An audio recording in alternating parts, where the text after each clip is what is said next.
There's a new breed of violent spurglords who've decided to inflict their self-generated mental illness on the rest of society. They're calling themselves incels. Incel is short for involuntary celibate, someone who wants to have sex but can't. Otherwise known as the world's deadliest virgins. Elliot Rodger, Alec Minassian, Dimitrios Pagorsis all went on bloody revenge attack rampages because they were rejected by women. The Santa Fe shooter killed a female classmate, Shauna Fisher, because a week before she turned down his advances. Shauna finally stood up to him and embarrassed him in class, and a week later he opens fire on everyone he didn't like. And to illustrate how truly messed up this incel community really is, they reacted to the massacre by A, celebrating it. Take that, hypergamous sluts. But then B, by debating whether or not the shooter really was an incel because he was just too good looking and may in fact be a high-tier normie. Yeah, if this dude is who you consider to be on the high end of the attractiveness scale, that might be a clue as to why you're having trouble attracting members of the opposite sex. Incels are obsessed with flaws in their appearances, which they believe lead women to reject them in favour of chiseled chats, while failing to consider that the personality of someone who reacts to a school massacre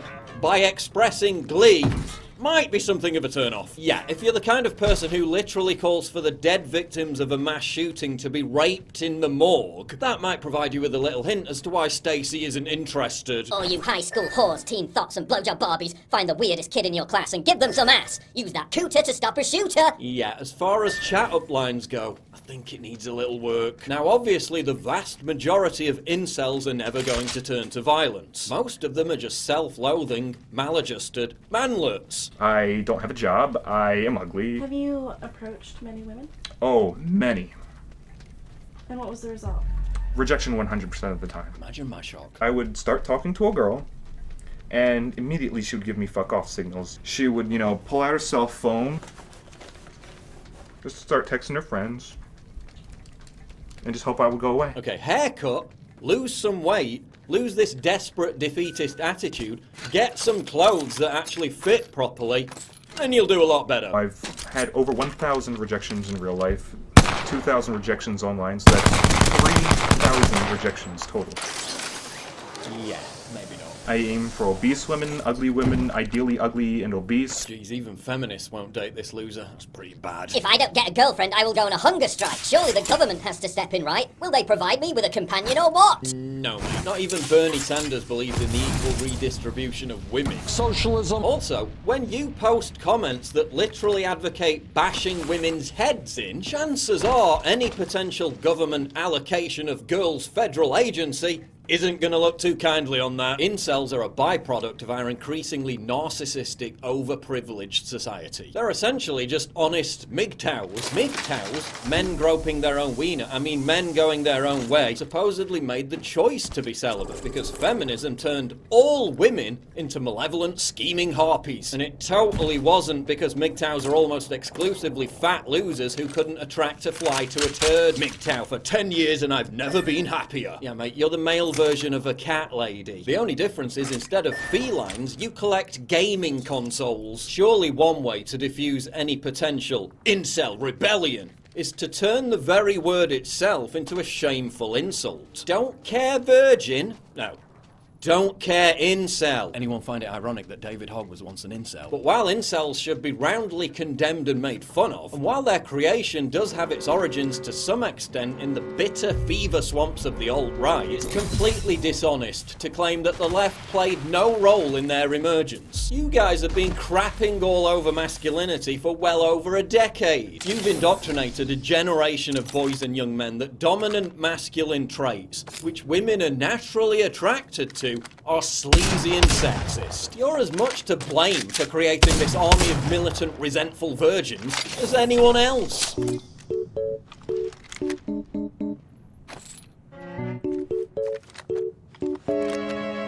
kind of soy boyery is this? How do you think feminists make alliances with Islam?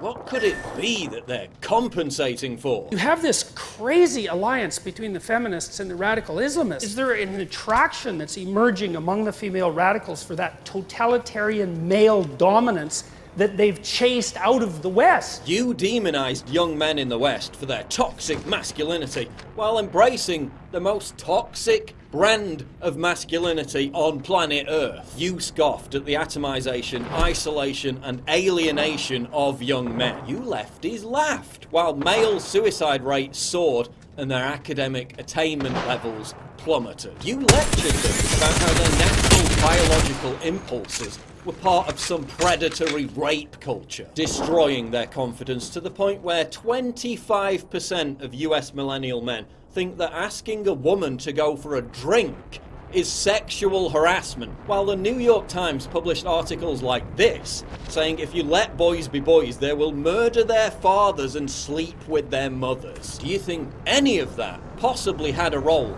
in creating a generation of incels? Also, violent incels existed before the internet existed. In 1989, Marc Lépine killed 14 women at the École Polytechnique because he believed feminists ruined his life. So you can't just point the finger at alt-right message boards and say the incel rebellion is entirely of their making. You've got to take a huge wedge of responsibility for this too. The left has also hijacked this incel hysteria to push their demented anti-white racism. These people are basically white ISIS, except more effective. The only thing that white supremacists are actually better at than brown people is terrorism. It is terrorism against women. That attack was against feminism. As women get stronger, is this the reaction from men? Whoa, whoa, whoa. Just because a few hundred idiots on a message board applaud incel terrorism, that doesn't automatically rehabilitate the eternal lolcow that is third wave feminism. That doesn't mean you get to pretend 4chan autists are a bigger threat to women's rights globally than a barbarous 7th century belief system that embraces and spreads a genuine rape culture. Who is this 4chan? Social media and dating apps are also partly to blame for the incel rebellion because they inflated sexual promiscuity, which mainly worked in favour of women who had access to better-looking guys, while the number of uglier, sexless men soared. There's no incel women. Women can always get laid, right? Cell phone addiction is also a factor. The Venn diagram of no social skills in incels is a circle. And and that's a lot because of the phone. Look, you spend all day on the phone, you don't have social skills. Get off Twitter, get off Facebook, go and spend some time with real people in the real world. We have a misogynistic leader, a president, and you combine this sort of thing, this misogyny and the scapegoating, blaming other people for your problems, and it gives rise to the vocalizing of these feelings. Trump's behavior is to blame for incels. Give me a break. Trump's the biggest chad on the planet. I could do this all day long. If they followed his example, their incel days would be over in a heartbeat. But Dan Savage is right when he says that prostitution should be destigmatized. There are some people who the only way they will ever get laid is to buy it, is to pay for it. And what the culture says about someone who buys sex, he's a criminal, he's a misogynist, he's a monster, he's a loser. And so one of the things that gets said about the incels is, why don't they just go see sex workers? Well, they already feel like losers. So going to a sex worker is only going to make that worse, especially if they're prosecuted. And as ever, the mainstream media wants to fan the flames of incel hysteria as an excuse to censor and control the internet. Is there any way to police this stuff? Something which will do nothing to address the underlying problem. They're also using it to amplify the moral panic of online misogyny, despite the fact that 50% of misogynistic comments about women are made by other women. Here's the truth, incels. The reason why women don't want to sleep with you is because you're a loser. A loser who's doing nothing with his life other than whining about women on the internet. Incels are like fat feminists who blame the patriarchy and the beauty industry for their inability to get a date. There's no vast Stacey conspiracy holding you back. Even ugly guys can score. It's about confidence. Look, if this guy is willing to at least give it a try, then there's hope for all of you.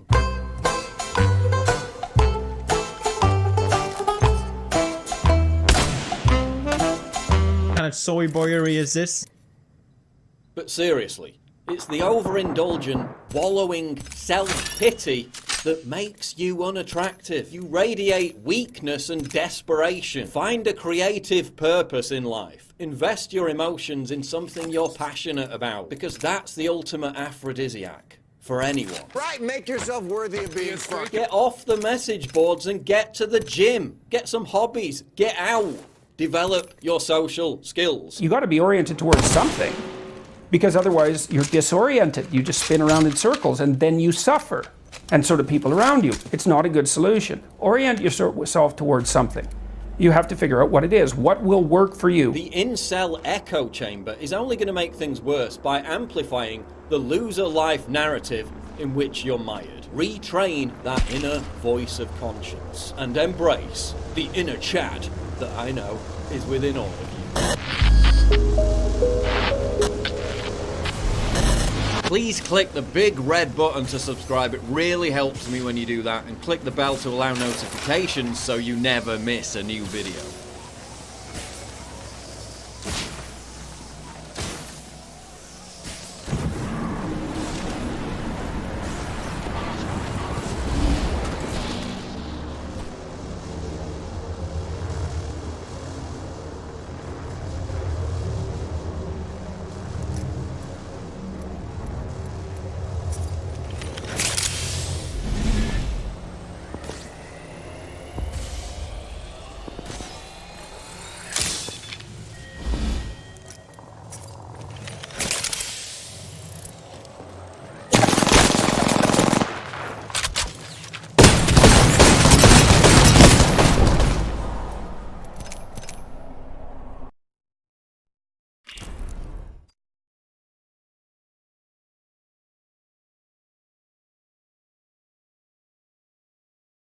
You may have noticed on occasion that some people have the dreaded message at the bottom right of Windows that tells them that they have not activated Windows yet, or it's a non-genuine version and that they need to buy a license of Windows. But what exactly are the consequences of not activating Windows? That's what we're going to go over today, and it might be pretty interesting to you. Before we get started, as usual, I'm going to plug my Instagram account. I post hilarious jokes on there. God forbid, don't go over there if you have a heart condition. You're going to literally die from laughing so hard. How's it going, guys? I'm Theo Joe, and if you've been around the block, you can also go over Windows 8, Windows 7, even though that's going to be going away very soon, and of course for historical purposes, we can talk about Vista and XP. So first off, what exactly happens when you don't activate Windows 10? Well, the answer is really not much. And in previous versions, there was like a grace period of about 30 days, where before that, there was no issue, it would run like normal, but after 30 days, things would get a bit screwy, and we're gonna get to these. But on Windows 10, there is no grace period. It's all the same, whether Windows is just activated or not, it's one or the other, but there aren't really that many consequences or penalties if Windows 10 is not activated. The first, of course, is the most obvious. It'll show at the bottom right on the wallpaper that you have not activated Windows yet. It'll tell you to do that. Also, if you go into the settings at the bottom, the window will also tell you that you need to activate Windows, and it's not activated. Neither of these are going to actually impair your usage of Windows. And besides those, really the only thing you actually would notice, the only limitation imposed on you, is that you can't really customize Windows in any way. So you can't do custom taskbar colors, you can't set a custom Windows desktop background, you can't do anything in the personalization settings. So depending on who you are, these penalties might not even be something you notice really, but obviously I would not recommend this. You should always pay for what you use, otherwise the economy would not be in good hands if everyone just stole everything. But if you are, for whatever reason, running Windows 10, not activated, probably not gonna be any big issues. And towards the end of the video, I can talk about why I personally think there are so few limitations on non-activated versions of Windows, but we'll get to that later. So on to Windows 8, things are kind of similar to Windows 10 in that there's no grace period. It's either one or the other, activated or non-activated, and you get a few penalties if it's not activated, but it is a little bit more annoying than on Windows 10. As with every version of Windows, again, you're gonna see that little notification on the bottom right of the desktop telling you it's not activated.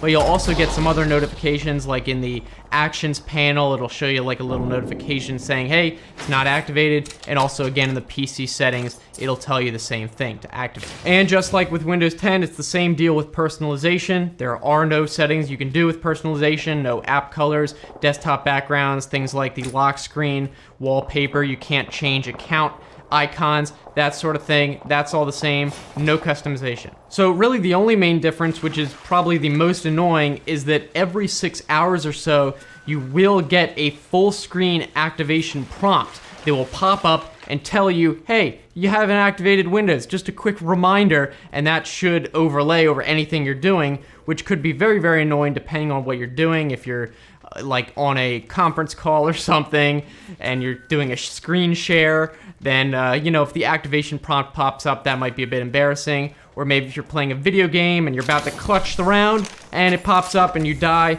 that could also be annoying. So that is something that you have to be aware of. Every 6 hours might not be that annoying, but of course we know that with Windows, whether it's time to restart the computer automatically or this pop-up, it tends to happen at the worst possible time. But other than those annoyances, there really isn't anything that will prevent you from using Windows 8. So moving on to Windows 7, Windows 7 was actually the last version of Windows that had a grace period, and it actually had several different segments of grace periods, and with the last one, it gets to the point where it actually does possibly impair your usage of Windows, and we'll get to that in a second. So what would happen though is for the first 3 days, if you don't activate Windows, pretty much nothing happens. There's like a little icon in the system tray that is a prompt to activate Windows, but other than that, you really wouldn't even notice. Next, for days 3 through 27, you're going to get a daily pop-up message from the taskbar telling you to activate Windows, but again, that's once a day. You can just close that out.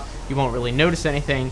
But after the 27th day and for the next 3 days, so through the final part of the grace period, it'll actually pop up every 4 hours from the taskbar. So it's really trying to remind you. But again, nothing really impairing in Windows. You can just close it out. After 30 days though, they really start to drop the hammer on you. So first of all, you're going to every single hour get a pop-up, the same one you've been getting, telling you to activate Windows. So that could get annoying if it's every single hour. And also, anytime you open up the control panel, there will also be a message that you have not activated and prompt you to do that. But probably the two biggest penalties, first of all, you can change your desktop background, but it will revert to a black background every single hour. So you may as well not be able to change the desktop background, and that could get extremely annoying.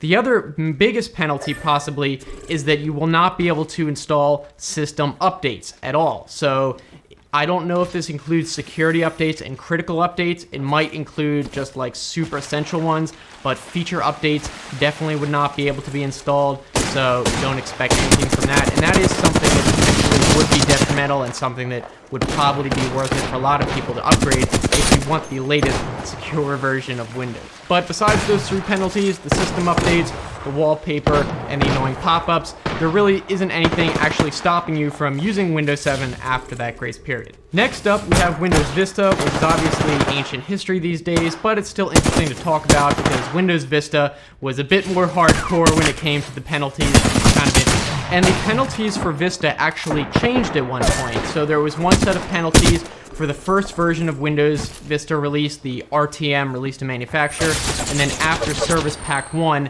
it changed the penalties, so we'll go over both. So with the original release of Windows Vista, you had a 30-day grace period where pretty much nothing happened, and then after that, there was a reduced functionality mode, which had some pretty hardcore penalties. The first wasn't really a big deal. It would not let you play built-in games, so I don't think anyone really cared about Minesweeper or Solitaire or whatever. The next penalty was that there were no premium features in Vista. The first of which was not allowed was the Aero Glass theme, so that was kind of like the little blurry modern theme that was introduced in Vista and then kind of polished in the later versions. Also, you could not get access to ReadyBoost or BitLocker, but if you didn't really use those features, you probably wouldn't have noticed. But the third one, definitely you would have. So the third penalty, which was definitely the most extreme, was that you would not be allowed to stay logged into Windows Vista for more than an hour. It would actually log you out, and I believe, I'm not really sure if this is the truth,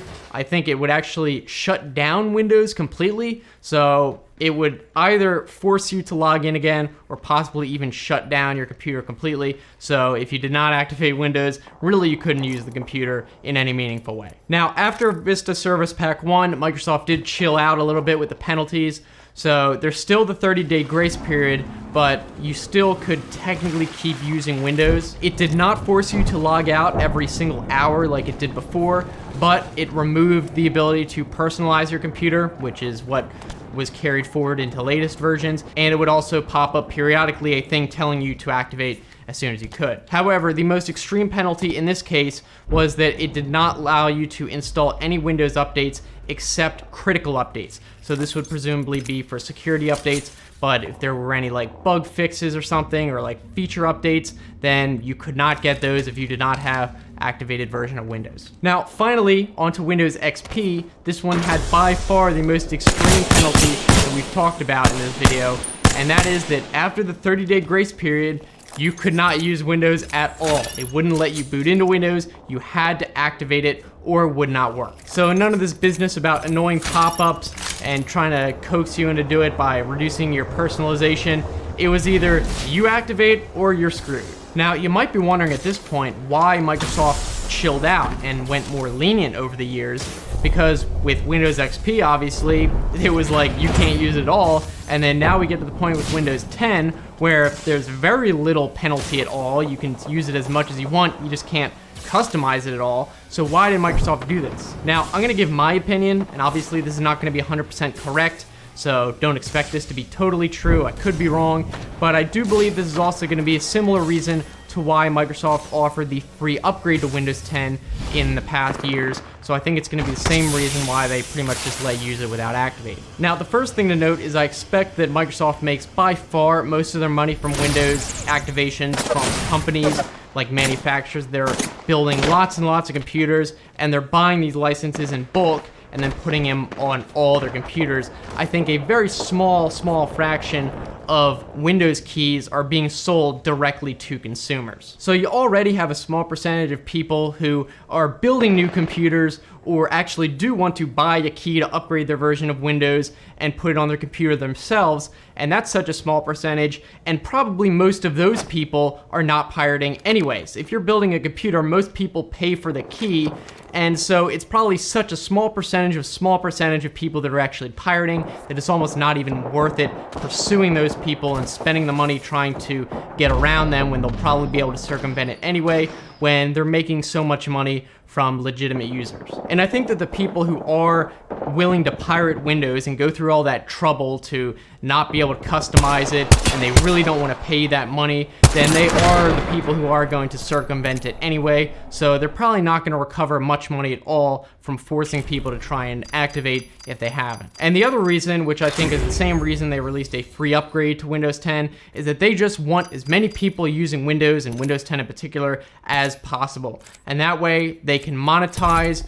their Windows installations in other ways, such as people running Microsoft Office or running things like OneDrive or just buying from the Windows Store, things like that. They figure, look, if these people are gonna pirate Windows and they're not gonna buy our $100 key, we're probably not gonna make any money off them anyway. We may as well just let them use Windows, obviously in an inferior capacity, so no customization. We have to, give them some incentive, but hopefully we'll get some money out of them in other ways. And of course, it is entirely possible that they will, get as many people using Windows 10 as possible, and then they'll just change that as the final version of Windows. Like, I kind of think what they're moving towards, instead of Windows 10, it'll just be Windows. Everyone will be using Windows, and then at that point, they could start implementing more extreme penalties, really forcing people to activate if they haven't already. So they could just let people on, get them addicted to Windows, and then force them to activate later. I don't know if that's going to happen, but it's possible. So I think that pretty much answers it. If you're not going to activate Windows 10, what happens? The answer is really not much, but you still should really do it. So that's it. If you guys want to keep watching, I'll put some other videos right here you can click on. If you want to subscribe and make a couple new videos a week, it should be worth it. and let us know down in the comments what you think. If you run an activated version of Windows, or maybe you were previously a pirate and you're not anymore, let us know why. So anyway, thanks so much for watching, guys. I hope to see you again, and have a good one.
Thank you for boosting me, officer.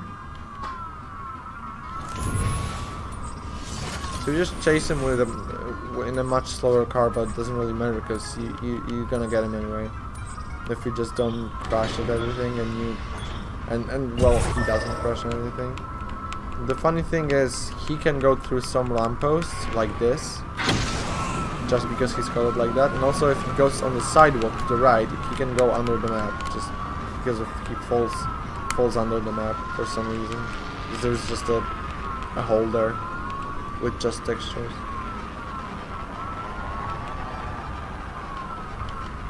Yeah, today is the whole skip lock on stream 2 right here, because right after I'm Polish, and right after my run there's The Witcher 3 by Triggerino, which is Polish. The Witcher, not Triggerino.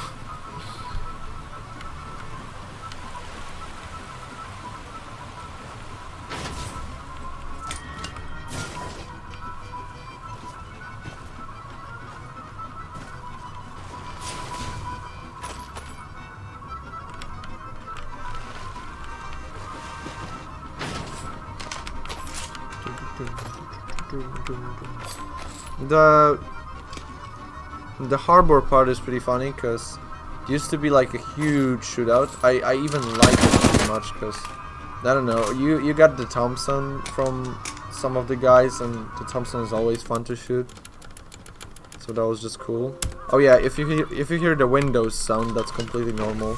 I used to freak out about it a bit. I guess everybody did at some point. No, it's fine. Right now we just use the car to get out of here and to skip most of the fight. I just gotta prepare a pistol here, because using the drive-by I'm just gonna shoot the barrels there, which will hopefully explode. Cool. And right now it's like the casual strats, because to get to Sergio, who's hiding, I need to switch this, get that, and then this like huge barrel, this part of the train, this car, whatever, is going to hit the door where Sergio's hiding, so you can get to him. And there used to be two main strats for this mission, and one being getting a Thompson from like there, then going in and then going through the room with the enemies, just shooting them. The other was YOLO car, so you just go there and drive. You just hit Sergio and hope he's dead. And now there's something like mixed, so you just go there with your car, so you have protection, but you actually shoot him. Okay, come on. If he doesn't blow me up, then we're good. We're still good. Okay, he's dead. So now I just have to get away without the guys destroying my car, and we should be fine. And yeah, okay, cool. So it seems alright. Right now, I can use, my health is pretty high, so I can try and use the back door, which is faster by like 20 seconds, I think. And the funny thing is, when Jess said, "Hey, do you know you can use using the back door is actually faster?" Like half of us said like, "Wait, there is a back door?" Like nobody knew there was even the back door from the harbor. Nobody knew there was a place here, and it's there is a car here you can use. So like, you know, it was pretty new to a few of us at least.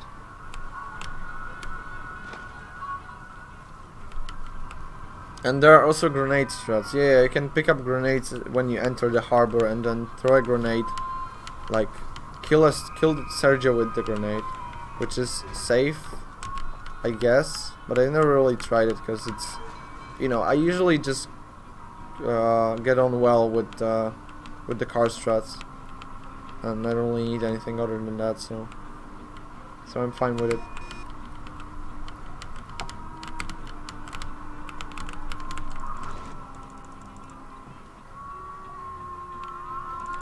Oh. Okay, I've got an idea. Just don't arrest me, officer. No! Oh, come on. Yeah, they didn't arrest me, they killed me. Cool.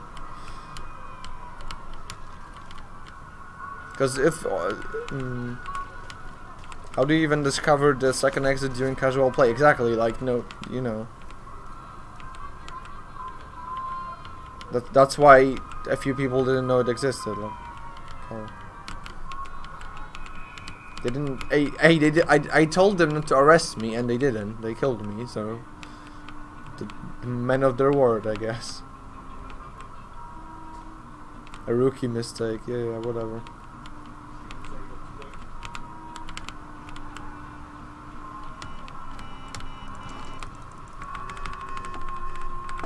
Hide your weapon, you dumbass. Okay, there we go. Creme de la creme is just RNG overload. Because there is... Okay, let me show you in a second. Because the guy we just killed in You Lucky Bastard is Morello, but he's the brother of the Don of the other family. So now we're gonna take out the Don too. That's what we're gonna go to the theater and take him out.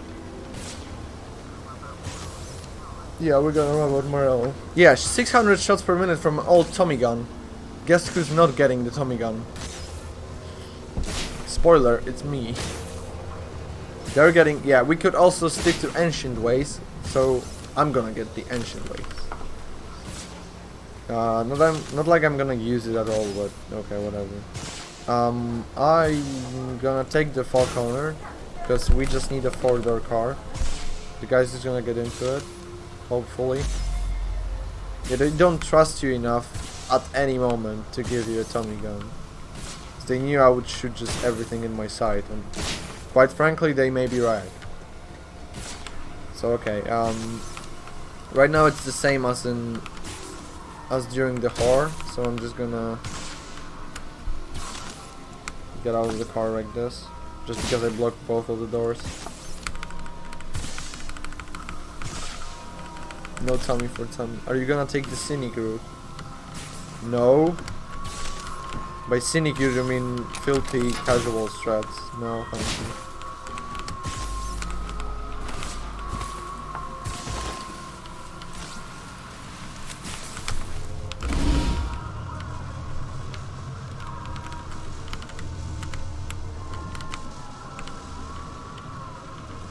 Okay, right now we're gonna go to the theater where Morello is right now, and he's leaving. And normally, like, we would have to chase him, but until you shoot at him, until you shoot a gun, he's just going away normally at a normal pace.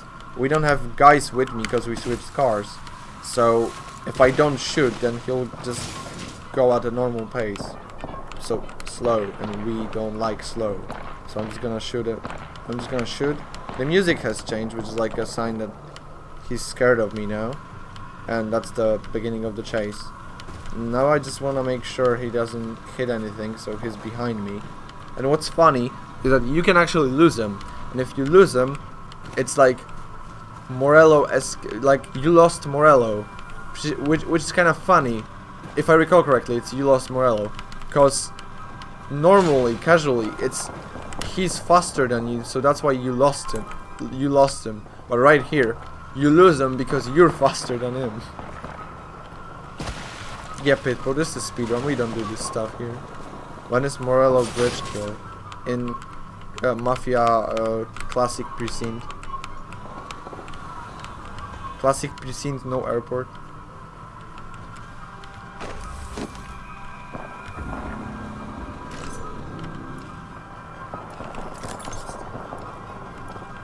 Right now, what I'm trying to do is I'm trying to take this turn so that I don't spin. It's important, and I'm pretty fast and I don't spin.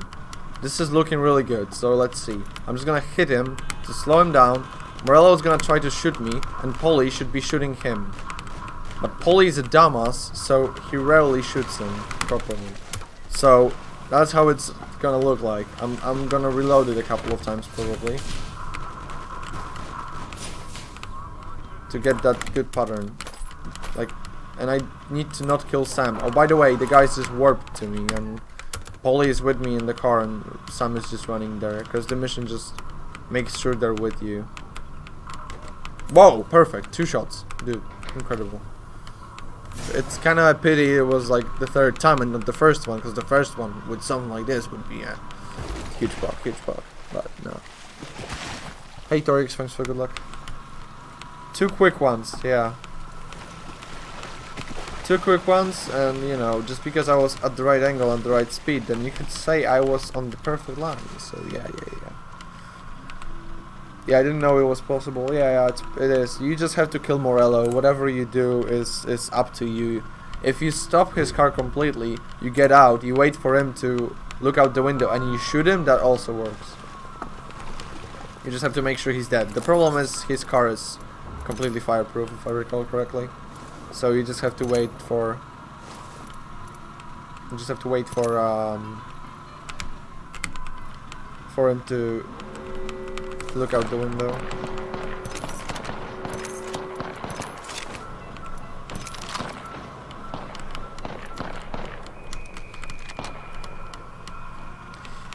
Election campaign is gonna be soon, so if you don't want me to flip a coin, then, you know, the bid war is still at 50-50.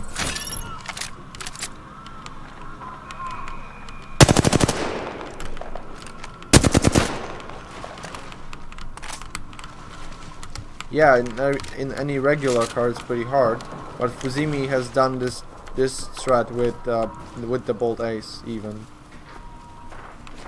There should be a clip of it somewhere, and he's done it on Xbox. So what happens if Bid War stays at 50-50? Then I choose one of the options.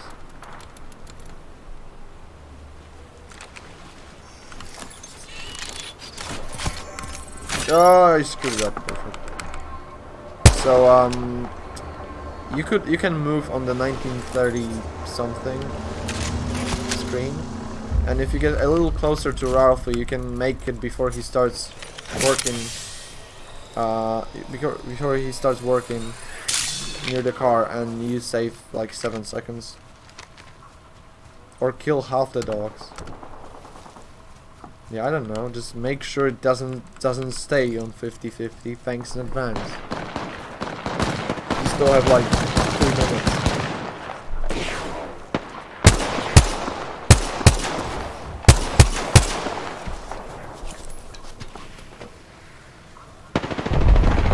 Isn't there 3 of them? 4.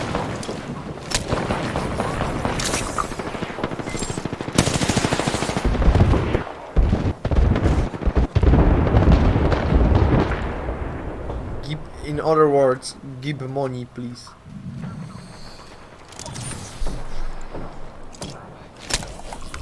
Okay, good rap.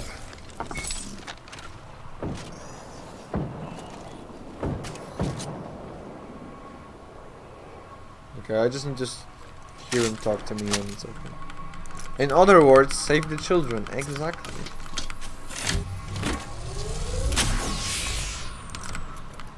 Especially that we're at $9,200,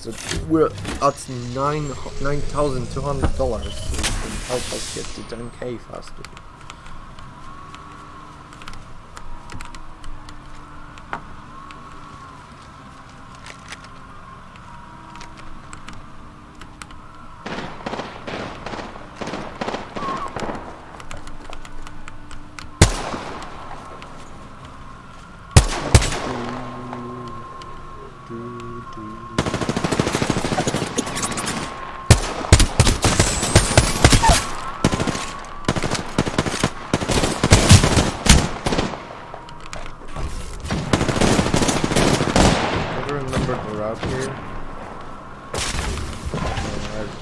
I felt right.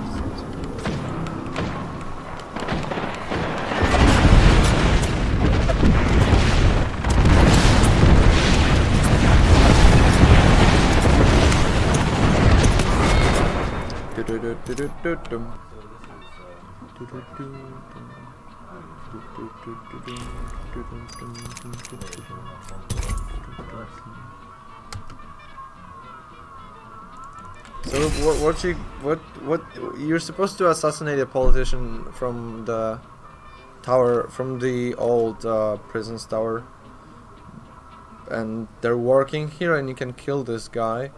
And I was surprised that if in my casual playthrough, when I killed this guy, there were still cops there.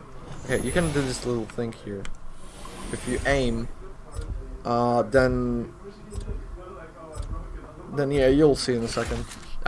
When I killed this guy, cops would come, and if you don't kill this guy and you just enter there, then the cops also come. The thing is, you have to kill him and drag him into the sewer, which I had no idea about. And by the way, yeah, Hacks, you're invisible if you aim and use that thing. But yeah, I'm gonna use it back now, please.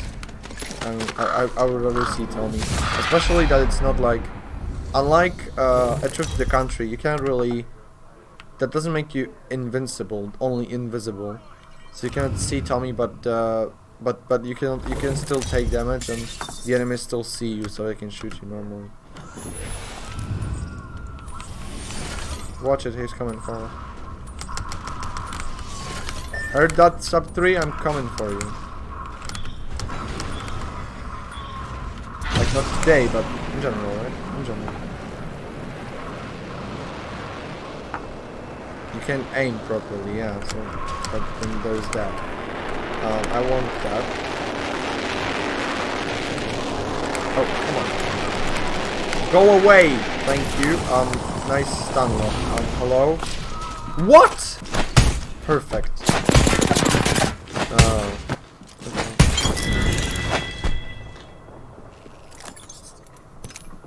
Voidas131 donated $5. Finally got home so I can donate. Thanks once again, Poker, for bringing this to ESA and moderators to approve this. GL with the rest of the run. And by the way, kill the dog. Thank you for that. Yeah, TF2 spy. That never happened before, because I knew you can get screwed by the guy with the knife, but I had no idea like how exactly. Yeah, rip doggos, so yeah.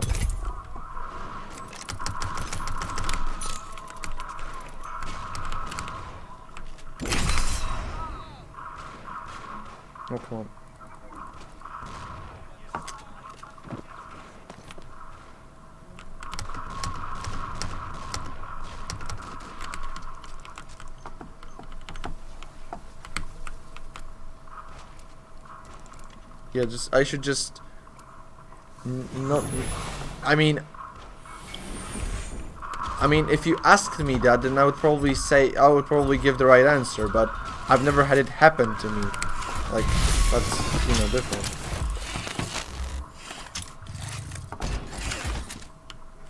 Did I just drop the sniper rifle? Of course I did. Genius. Where was it? Is the better question, actually.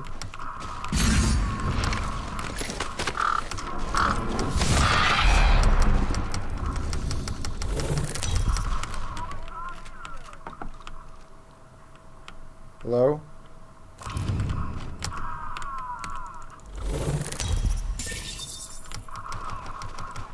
This is not going too well. No sniper move. Monka is going back strats. Yeah, this is pretty bad.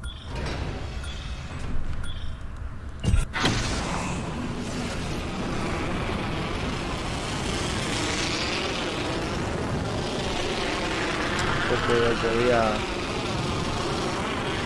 Friendly reminder that one of us died on this mission and still got a massive sub 3 when nobody else had a sub 3. I'm looking at you, KD.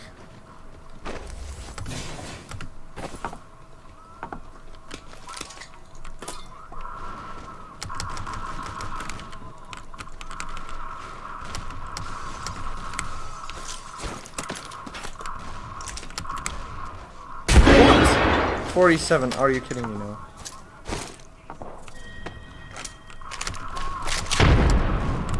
Okay.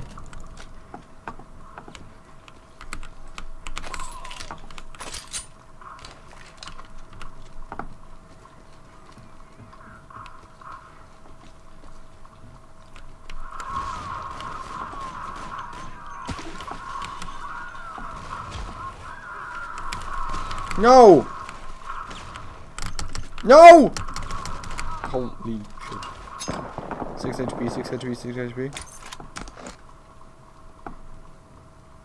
Good luck killing the dogs with 6 HP. Oops. Oh, wait, what? How are you here even? Go away, thank you. Excuse me?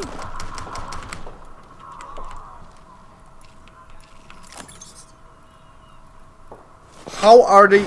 They've never followed me here. That's just weird, okay? There we go. Okay, so we're killing the dogs, okay. This is a way to go down if you're low on health. If you hide and you just yellow jump from up there. Bye, bye, bye, bye. It's actually better to kill them than to run away now. Now that I have 6 health.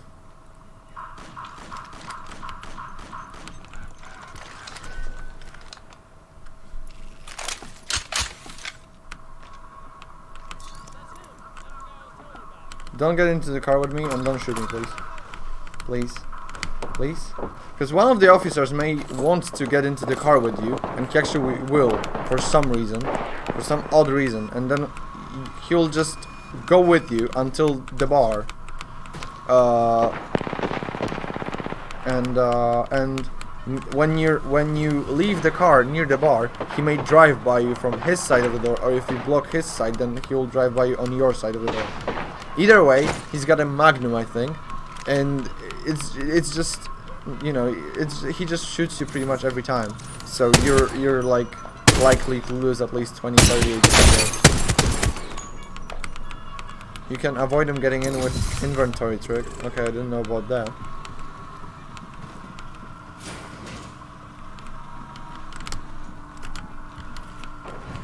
The only inventory trick I did in my casual playthroughs where I have all my weapons, then I just open my inventory, I stand near the guy, I open my inventory, and before he talks to me, I just let go of everything.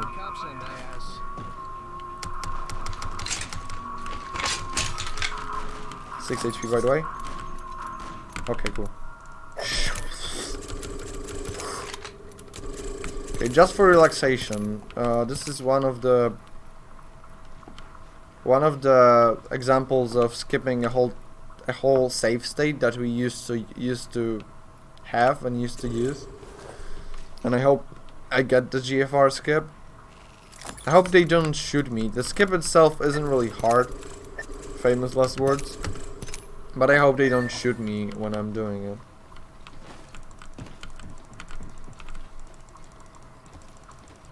Absolute gamer. Yeah. Absolute lad. Of course. But no, we're supposed to be sneaky here, so that's the... Is this sub 3 pace? If I magically warp to Death of Art in like a minute, then maybe.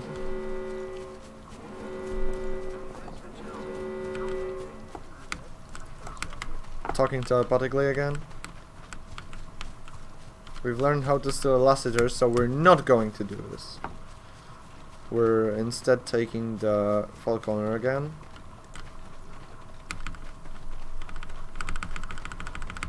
Yeah, subestimate. I hope Polly ran to me. Polly ran to me. Thank you. Because when Polly is not running to me, he's not gonna get in the car.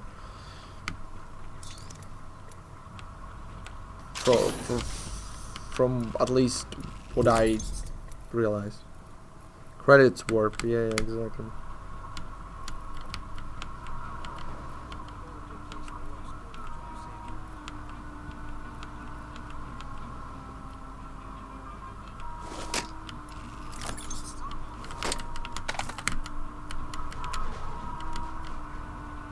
Okay. We're taking the Falconer because you don't have to open it, it's closer to the exit and you only have a small tour to do. And also you can use it to clip through the wall. If you get it the first time, then it's faster than just setting up the weapon clip. So let's see if I get it. If I don't, then there's always the weapon clip and it usually works as a backup. So we're supposed to steal a truck here. But before you... Wait, that's not here, that's not here, that's not here. But the truck is behind this fence, and before we get to a certain point, we have to leave Sam at one point, and then go with Polly to, like, close to the harbor to wait for the truck. Before we do these two things, the truck doesn't really go out. Oh, perfect. That's a clap. Never mind. Now I just shoot the guy in the truck that we need to hijack. I get his papers because I need them. I leave his weapons here. Leave my weapons here just to be sure. Doesn't work that way. I clip through here. I hope it works. Yes, it seems like it worked. So if it saves the game, we've skipped like 2.5 minutes right now. If it doesn't fail before the save. So it's fine. Right now I'm just gonna exit the game and load it from the new from the menu just to be sure. I am currently clapping. Yeah, thank you, thank you. So because it's not the execution of that is not really something really hard. It's okay. The hard part is just not getting shot here because for some odd reason there are two ways of loading crates here. The old way that I'm still using, and I'll explain why in a second, is just parking like this and then putting your crates normally onto the truck. But the new fancy way is that if you can put your truck right here behind the wall, and then that way you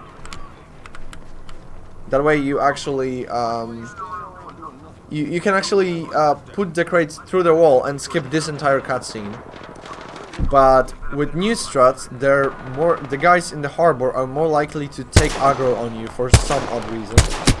And the problem is, this one is supposed to be like 90% safe. The problem is they usually start shooting me, even with this one. So I don't really trust the other one at all. And I haven't really solved the issue of them getting aggro on me on my PC. So, you know, I don't really know what to do to prevent that. And I'm so paranoid about this mission on a decent pace that I got just hit. Yes, of course. Okay, so that's a reload, ladies and gentlemen, because that's essentially what I'm trying to avoid, and I cannot. So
yeah, I just hope they're not gonna shoot me. The problem is I'm pretty paranoid about this mission at this point.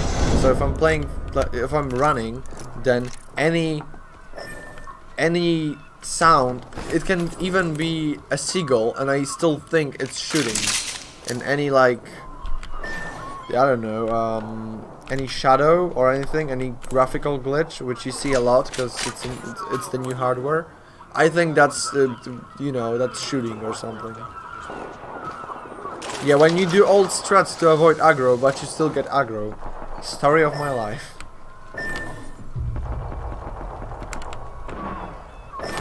Story of my life, dude.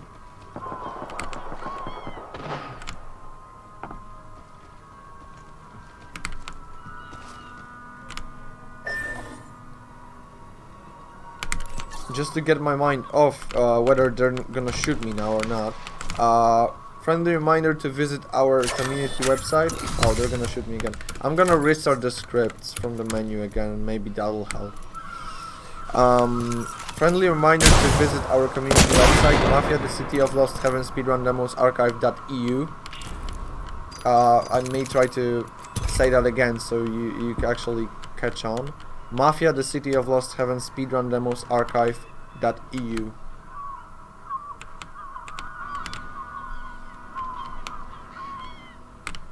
So that's our like cool website. Yeah, short URL, easy to remember.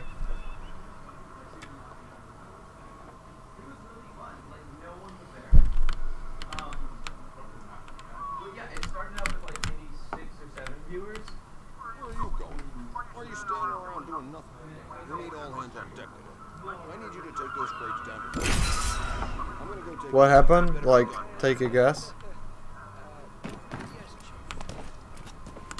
Oh, I took a different crate, whatever.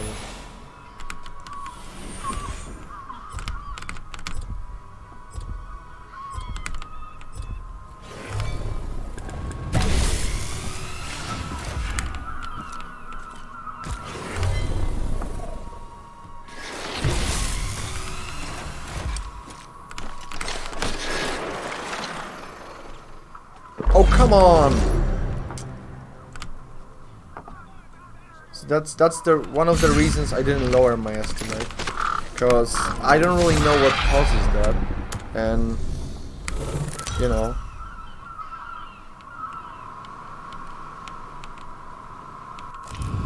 Aggro was already aggro 3 times, I think. So if there was any way to look like what's going on in the code live or something, I'm not really keen on programming or anything, then I would just record a demo of everything and then send that to Kodingus and ask him like, yo dude, what's happening with my game? Send help. Stop testing here and go testing new skips. Stop testing new skips and test why do I get aggro here first.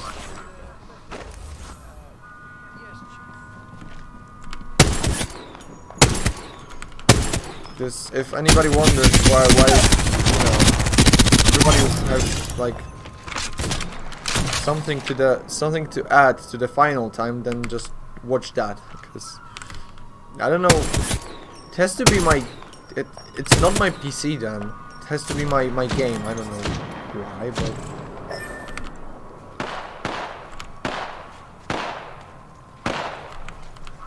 they're doing it, aren't they? Oh my god, like, why even? Hello,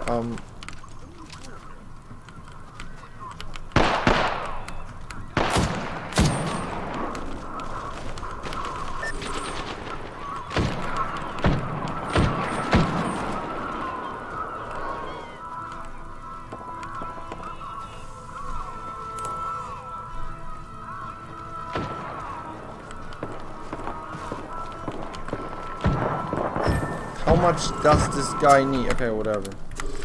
That was stupid. That was stupid to even attempt. But I don't really know. 900 HP. Yeah. If you have a bat, you can just hit him once in the back. But I don't have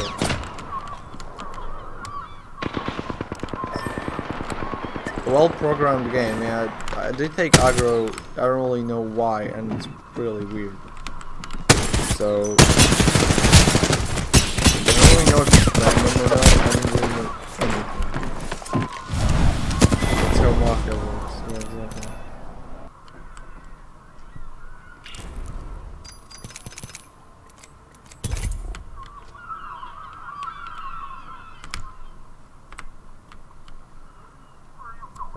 Why are you standing around doing nothing?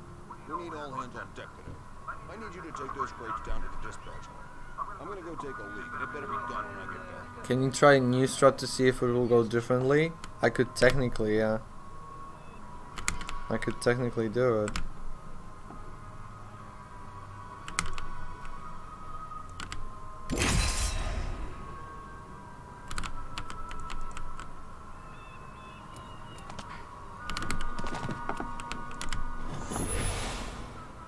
That's a shot, right? Of course. What the hell is happening? Like,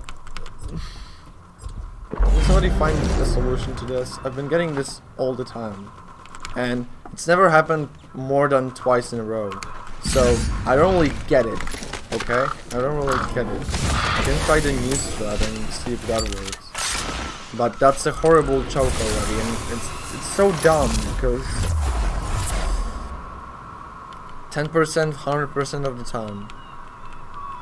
Yeah, I don't even know what's the reason, and that's annoying because I don't even get it that often at home. So, you know, it's double annoying.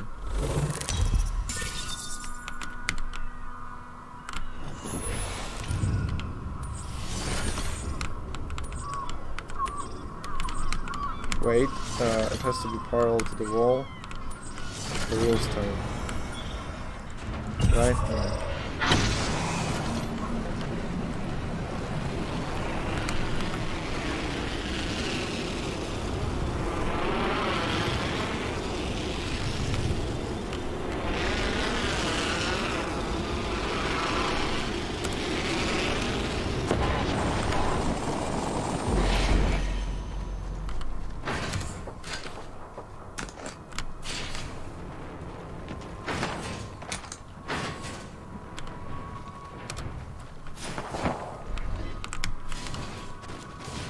Maybe I had actually SBC to make them aggro every time.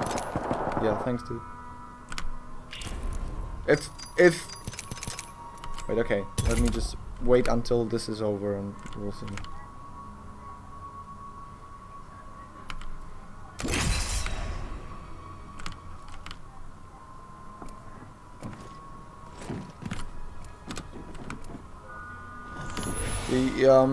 The important thing here is that I don't use the use button, and rather I just use the drop button because it works through the wall, and the use button doesn't. And you can pack crates through the wall then.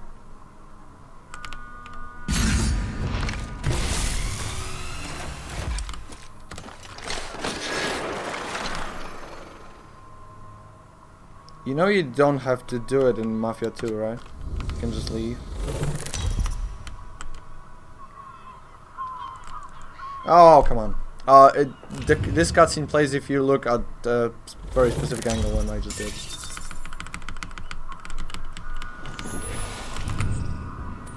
And like, really? Okay, so there is the old strats, which never gives you aggro pretty much. And there's the new one, which, if you do it, you risk getting the aggro. The new one works perfectly. New strats can think better, like, probably, like... okay. So I guess, you know, I switched to the old strat because I got aggro on the new ones. That was the reason I did that. So, I don't really... Whatever, we're out of there. We're out of here.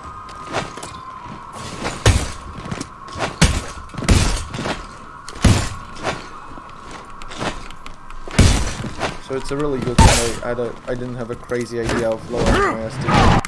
It's really okay.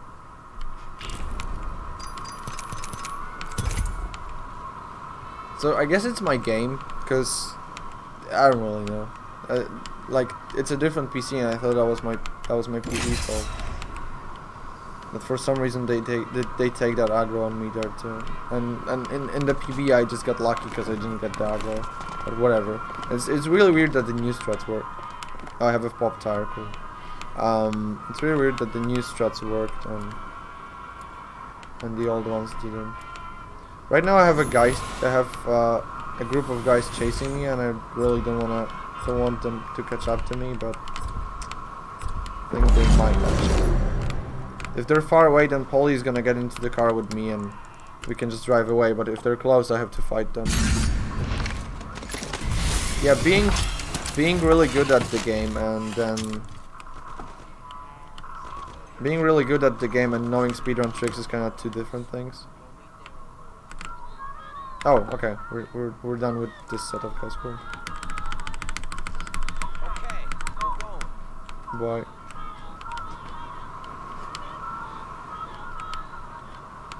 Okay, I have pop tires, but it doesn't seem as bad. Famous last words.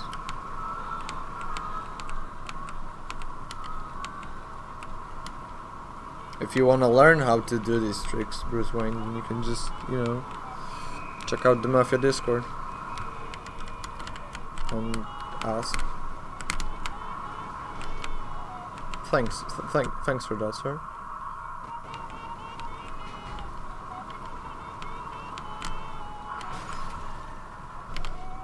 Hello? Please leave me alone. Thank you.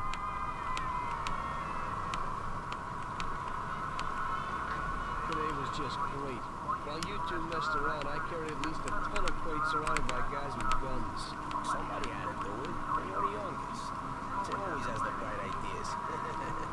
Oh, so it's Sam. Next time, you can unload the truck. I ain't touching another crate. But we'll see about that.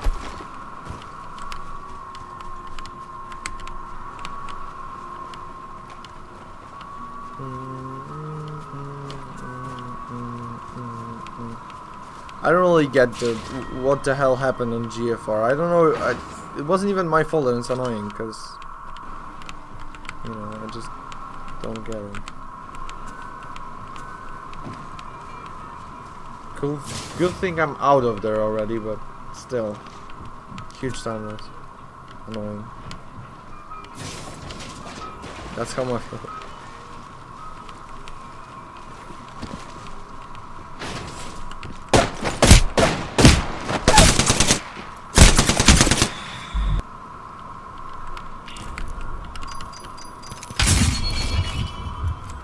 Oh, we had a train part.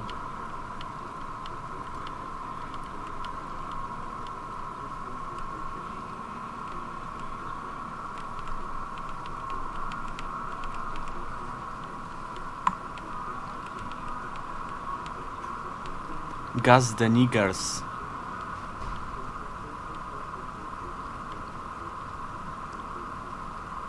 Okay, this is looking pretty okay.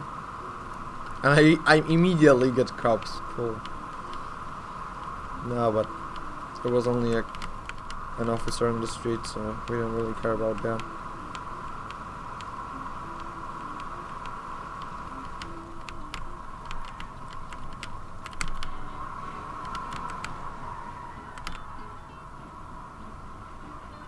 Hello? Did I get blocked or so? Oh yeah, that's the nice lady just blocked me. Cool.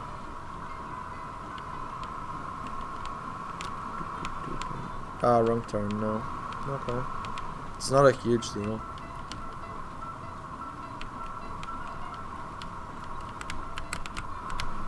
Oops. Okay.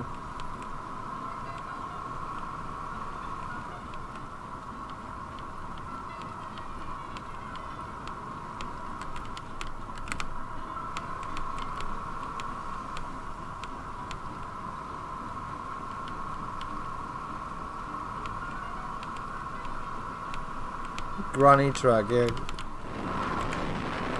Look at this.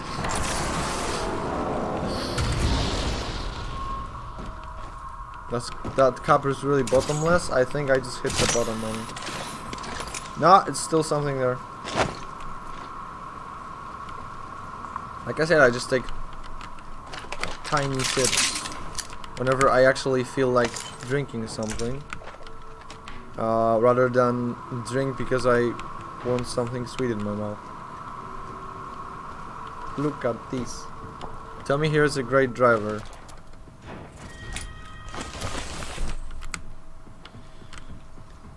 I hope this works.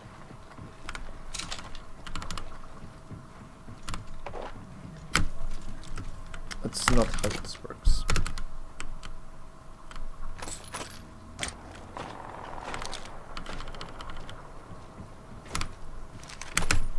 Oh, come on! I wanted to show it off and it doesn't work. Cool. I mean, I cannot properly do it.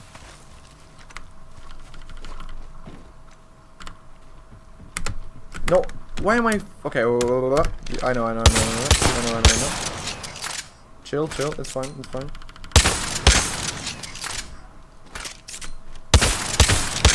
not fun. This is totally not fun.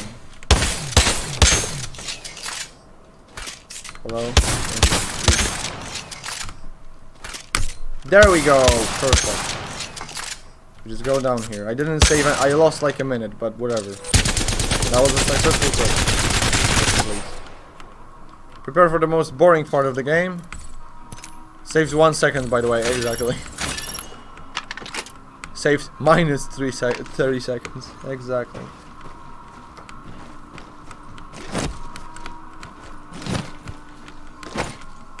Do you have an SOS button to call somebody to refill your cup? We are looking into a 4-minute cutscene. A 4-minute non-skippable cutscene. I think I'll do just fine. So my cup is almost empty now. Like one tiny sip left.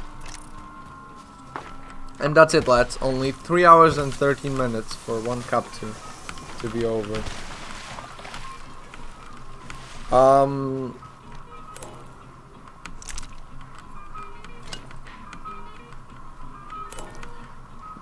Any idea what in-game music is cut from the GOG version? You can probably find the list online, and the Mafia speedrunning Discord knew how to paste in the missing music like within 24 hours of the GOG release. So yeah.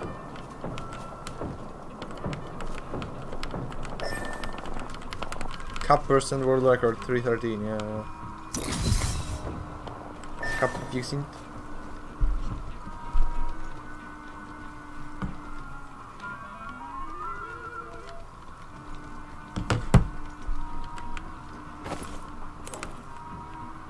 Okay, I'm at least gonna attempt one trick here. If it doesn't work, then it doesn't work, whatever.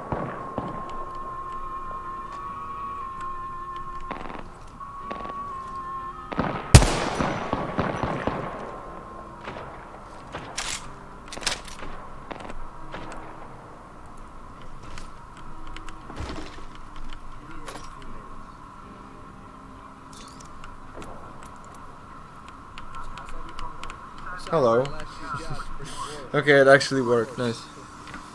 I don't know if it will be upside down. It's just reversed now. You just have to stand behind him and it works. And his head is just really glitchy. If you just move, then it moves with you. So it's pretty cool, especially that this part is 4 minutes long. There's nothing else to do. People just go to the toilet and I don't know, check their socials throughout it, because there's it's a cutscene on the console version, but the console versions are really bad.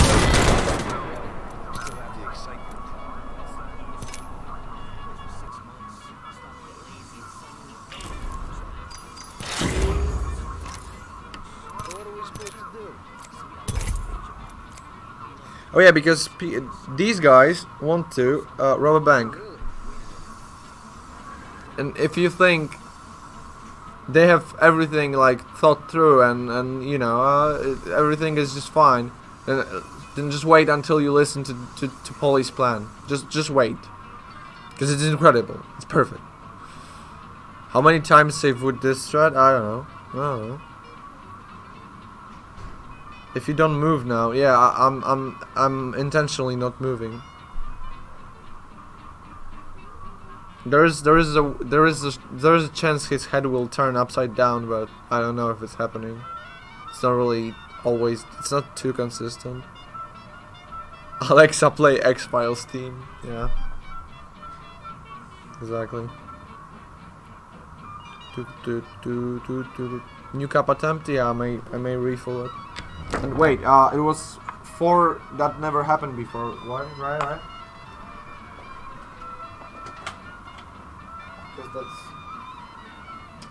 that's 1, 2, 3, and 4. I could draw like half a line for getting the aggro like 5 times.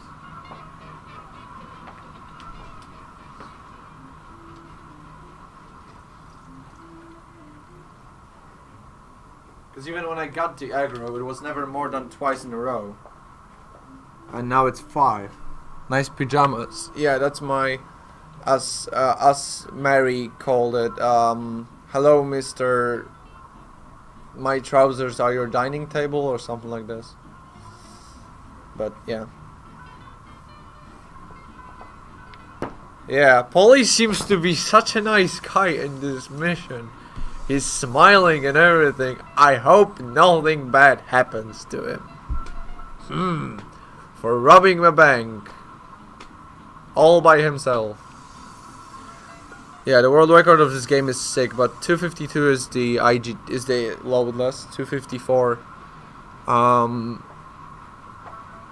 RTA, and my PB is 309 RTA, 306 loadless.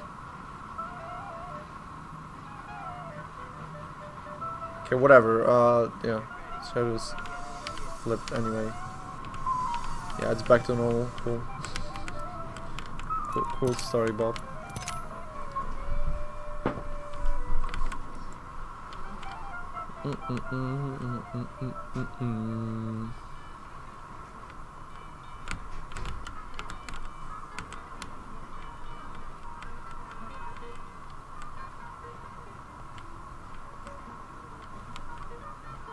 You know, but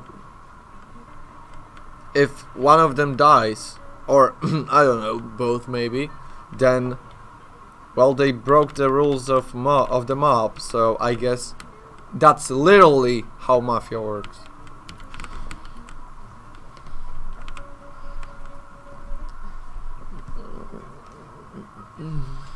Trying to get comfy here again.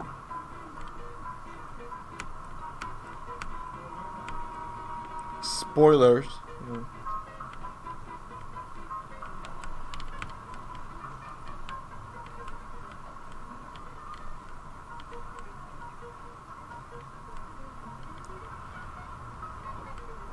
Did I mod the credits? I did not.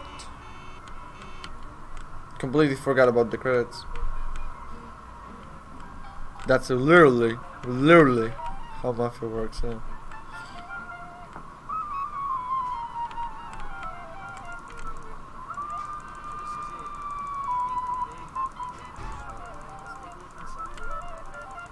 Just do not play Mafia 2 so he will live forever. The ending cutscene of Mafia 1. Oh yeah, listen to this guy's plan. Just listen.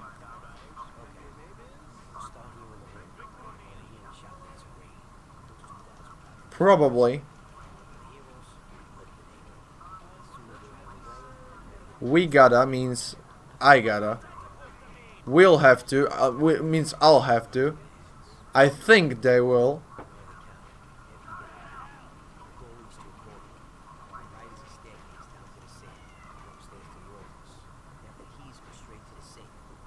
You'll have to get them somewhere upstairs. Downstairs there will probably be more security guards. And you'll have to, at least one time he says, you'll have to deal with them alone. Because, like, the rest of the time it's only just like, we'll just do it, dude. Easy. Like, haven't you ever robbed a bank? Please. Yeah, and talking about the plan, in the actual bank that you want to rob is kind of dangerous. Just a bit.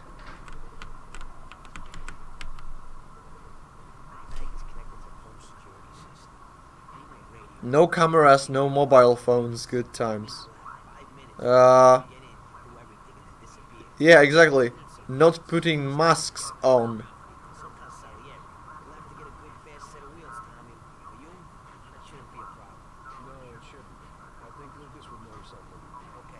You know that most of the banks are robbed while nobody knows anything even happened, right? Exactly, like, this is the point. Like, you cannot just, you know, it's like you wanted to learn how to rob a bank from GTA 5. All the bank robberies there are just ridiculous, but they're meant to be ridiculous. So they're fun, right? He's explaining how to go to the arms dealer by train, because, hey, I don't know if you knew, but there are trains in this game, and we just rode one for 4 minutes of an unskippable cutscene. And yeah, we're supposed to go with one again to the arms dealer, but the problem is the arms dealer is really close to us if we just don't use the train. And this is the moment you should do another train part. Exactly.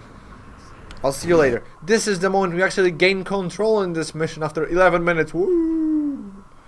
Poggers, dude. Poggers. Huge bog. Will that work? Zoom. Okay. Now I need a car. And hey, I see a right, Ford. I see a right. And a right is always a... Just don't turn. Okay. Right is one of the best cars I could get, so it's pretty pog. Yeah, gameplay pog. Finally. Now, so it's now approximately 15 minutes until the end of the game. Like, more or less, I guess. So it's gonna be a, you know, as long as it's underestimated, nobody is gonna scream at me, and I knew something is gonna go wrong, so, you know, I kinda had thoughts about changing my estimate, but I just figured if something goes wrong, then I'll just have a lot of time to recover, and if nothing goes wrong, which is, I mean, come on, nothing goes wrong in this game. That already sounds fishy. But, you know, if nothing goes wrong, then I can figure something to do in this game for like 20 minutes or something.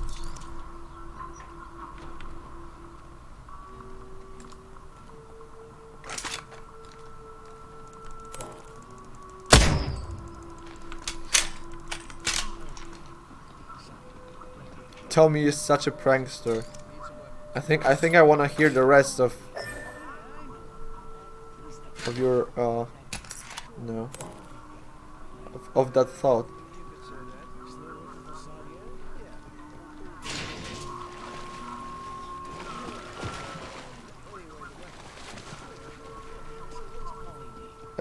Thompson will be fine, thank you.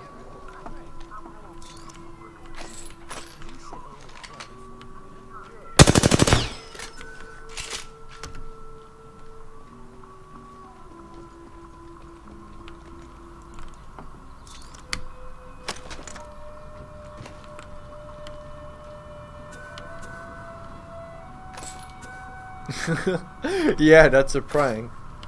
Knocking on somebody's door and then getting in the car right after it. Nice clones, by the way. And Moonlighting is a pretty crap mission if it comes to cops, because it spawns a ton of cops, and you can't enter the bank when you have cops on you. So it's really important not to have them. So I'll have to drive really carefully, I guess. Make sure just I don't get cops onto me, and if I do, then I see cop cars on my radar, so cop cars, you know, I'll just avoid them. If it comes to cops on foot, I'll just kill them immediately to not get the wanted level, I think.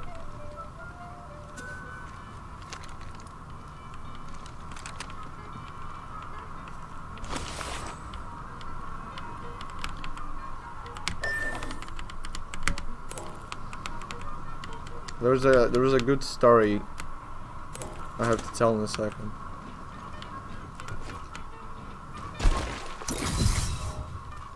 Final mission, Tommy yells, "It was just a prank, bro." Yeah, exactly.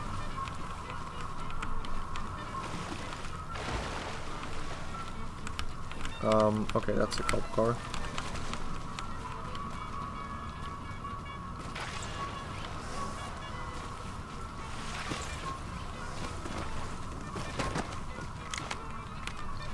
Yeah, cool story. So, you know how this mission has a lot of cops, and hitting something like a road sign or a trash can may get their attention. So on the way back, you go get Polly now. See that trash can to the right? On the way back with Polly, the fact Bella once hit that trash can, had cops onto him, and couldn't get into the bank because of the cops, and he lost a PB pace that way. So that was a nice joke from the game, I guess.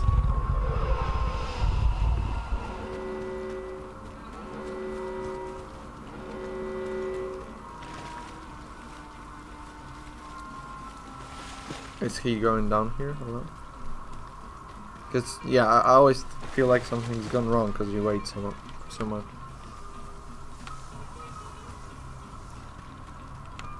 You can visit Luca Bertone. Yeah, you can visit Luca to get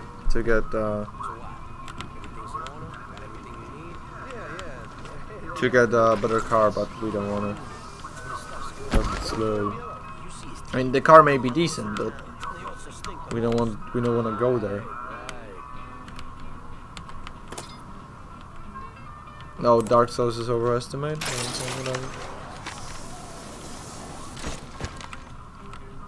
Yeah, my estimate was made on my previous PB, which was like a 320, and my current PB is like a 309. So, like, logically, I should have lowered the estimate, but then again, I don't know. I just want to have a lot of time if something goes wrong. And I think that was a really good decision.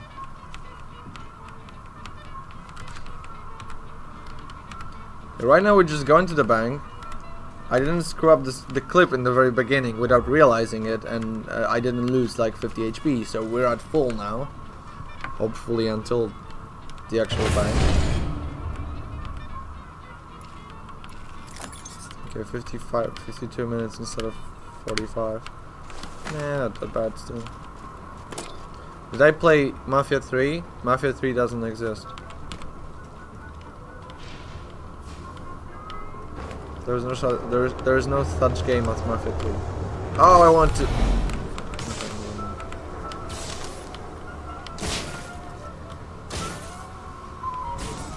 Never mind then.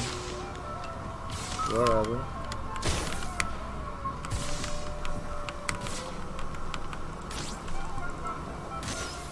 That tech demo? Yeah, exactly. I think that's what they mean.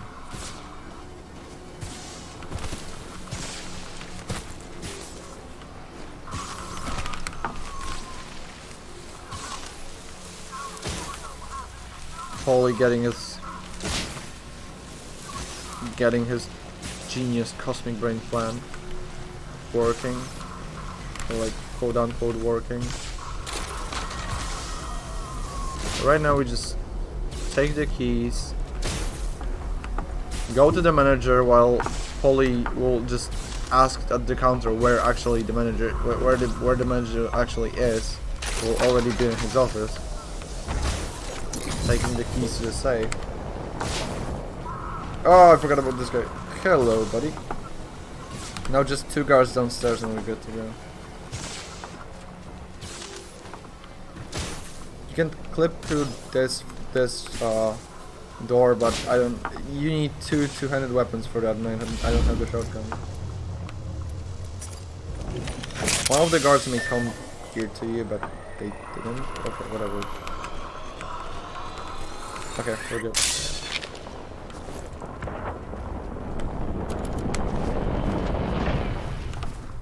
Now, fun fact is that I could have clipped back through this wall, but if you clip back and then go upstairs, then it doesn't work. You have to go back like around here to trigger the woman that's screaming right now, because otherwise the mission won't progress.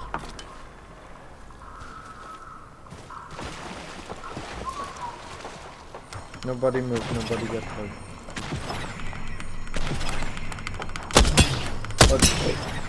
Okay, now we just have to get away. And right now we won't have cops, they will spawn after the other. And we have a... Normally you would have to go around like somewhere to get there, but we have a pretty neat route there. So as long as the cops don't see me, because right now I think they're going to the bank and not to me, or they're looking for me or something. The most important thing is that they don't see me. I think they're going after me. Crap. This is pretty bad, but I may be able to shoot them. Yeah, Polly will say you did it, whatever you do, pretty much, so, you know.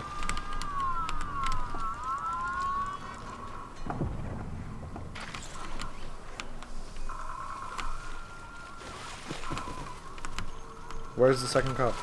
Oh, here. There. Okay, never mind. It's, the safe state isn't far away, so it's okay. And maybe this time they won't spawn. But yeah, I at least I knew. At least I knew where he was. Yeah, just, you know, a good cop doing an honest, clear work, I guess. Bamboozled. That's why cops on foot are far better than the cops in cars. Right now we just have to be here and not be seen by cops, because even if you start talking to Polly, you can still get arrested now in the cutscene. It's just like they come up to you and they arrest you. So this is the end of the next to last mission, and we're going into the Death of Art now, which is the last one. Polly is gonna die in a second, spoiler, but like we're gonna find his body in 20 seconds. Because instead of leaving immediately, these dumbasses just decided to stay in the city for 24 more hours. And well, that didn't end well. Now we're gonna try, this clip is more important than the previous one, but give me a second. Oh no, wait, 1 second. I need to clip without the weapon, so that I don't have a weapon when I clip. Okay, perfect. So we take this car because it's open, and the world isn't loaded yet. We're about to load it, and we turn like this, and this is the trigger for loading the world. So we're just gonna hit it with the car. So why we do this? Because when the world loads, there is a cop car here, but it spawned that we normally would take, but it's locked, so you have to open it. And then there's a tram coming, and there's no way for you to make it before the tram. It's just impossible, and the tram is always there. So you have to like take your time and wait first. Also, we take the cop car because normally the speed limit is 60 kilometers per hour, but with the cop car it's 105. So up to 105 kilometers, nobody gives a damn what you're doing. Interior world, this is really GTA. Yeah, GTA, you know, started like earlier than GTA 3, I think, because the development of this game started in '99, I believe.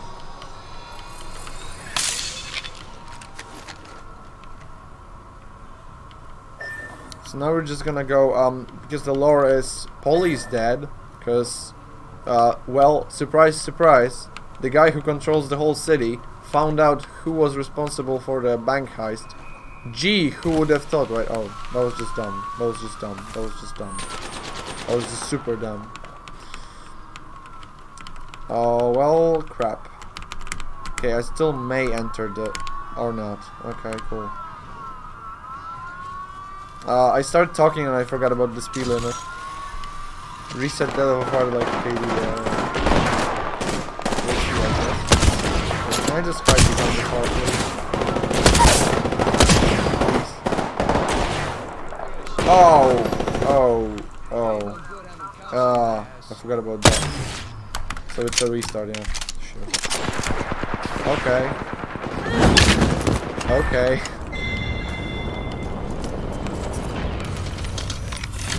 Yeah, nobody cares until you go 105, so let's go 120, like a dumbass, exactly. Yeah. Just wait, or not. No, it's fine.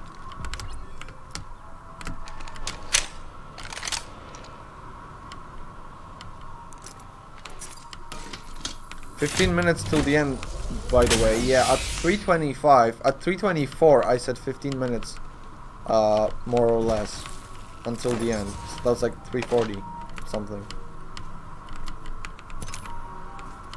So okay, I'm actually gonna keep my eye on the speed, on my speed now.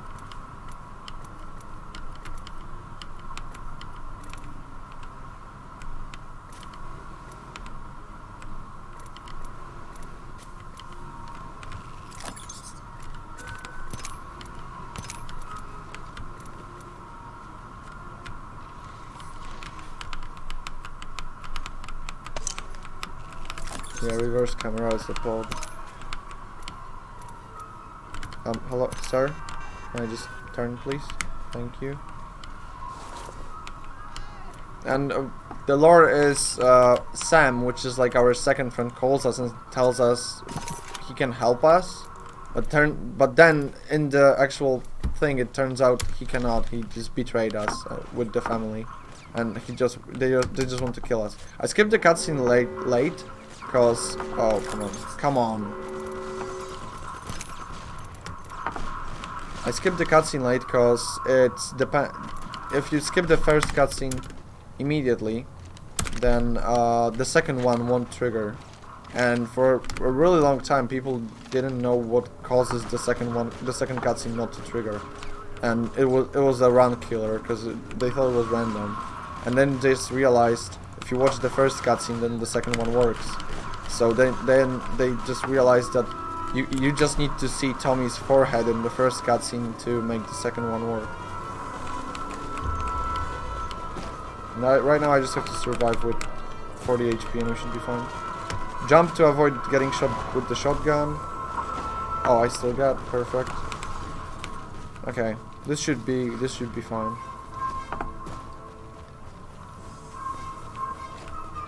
Oh, and you can hear maybe I think you can hear two songs play, two like audio lines playing on top of each other for some reason. I don't know if it's a bug or not, but you have like two songs in the background at the same time. Oh come on! Oh come on! Oh come on! I was pretty close to a medkit there.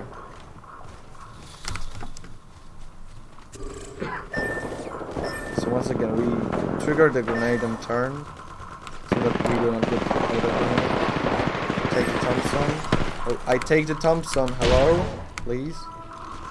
Shoot this guy so he doesn't shoot me. I forgot to skip the cutscene at the right time. Nice choke.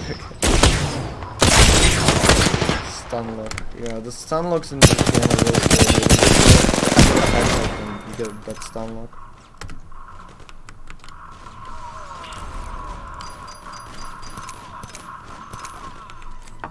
Hello? Okay, worked this time.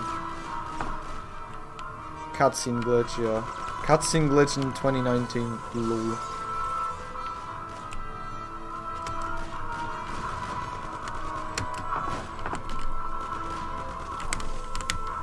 How are you still alive? Okay.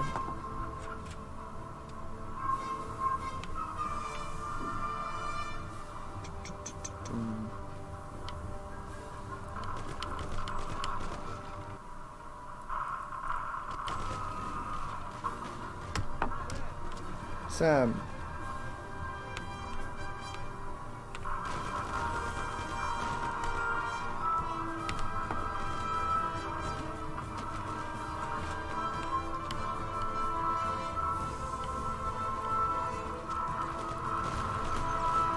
Okay, right now, 1, 2, 3. Okay, I take him the medkit later because when you're taking the medkit, you cannot get hit, and there is a grenade coming, so you just wanna not get hit by that. You kill that guy, and then it's the end game. We're just gonna get Sam now, and that's time.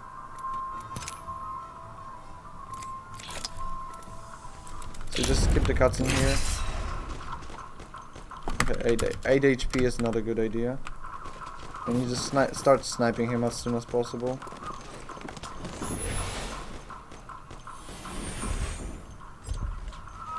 Come on.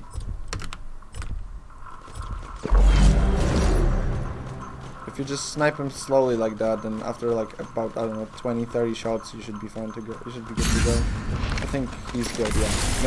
The moment he starts running, he's already had enough. So I'm just gonna reload him if I get it when it gains time, because he's gonna run through here. Okay, time. So like, stop timer. Yes, it worked, perfect.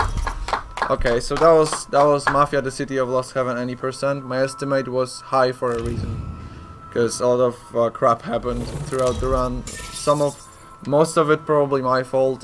Some of it was just like random crap that either never happened before or like the aggro on Just Relaxation happened it's happened twice in a row at most on my home PC, and happened like 5 times in a row here. So so yeah, if it's underestimate, then it's okay, I guess. It's the meme situation again, Tom. Okay, so we still have like 8 minutes, so I'll just wait until triggering after that. Hey. So we can watch at least a part of the last cutscene, I guess, because that's what we usually do on a good run, or a PB, or just in general. So you know, this is Sam, the guy that kind of betrayed us because we betrayed the family. And well, yeah.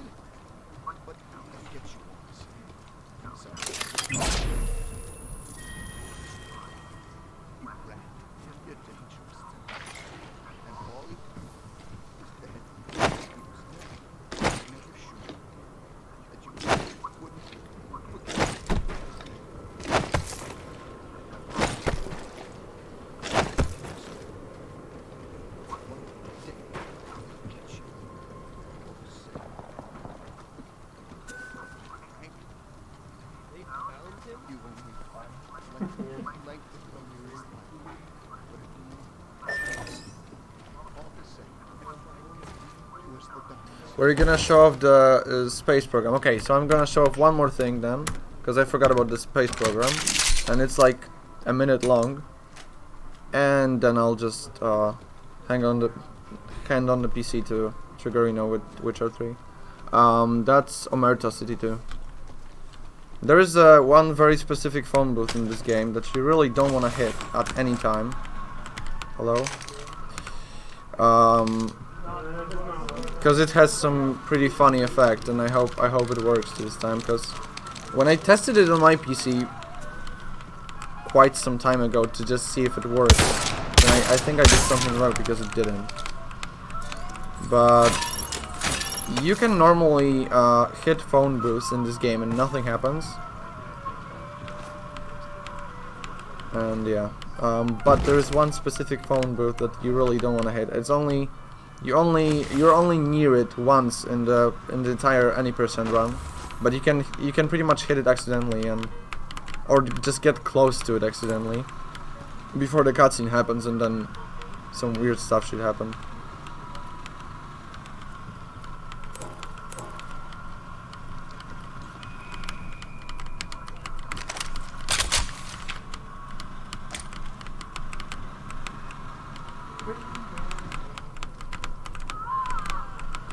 So it's like you have to go near that car, you have to stop near that car, and you're not supposed to hit that phone booth. Ah, it doesn't work. Come on. I don't think it works after the cutscene has happened. Yeah, it doesn't. Okay, never mind. You normally get sent into space and the mission fails. But I don't know why it doesn't work, if it's my game or whatever. So just look it up on YouTube if you want that. So thanks for having me, I guess, and that was Mafia, the City of Lost Heaven, any percent. So bye. Okay.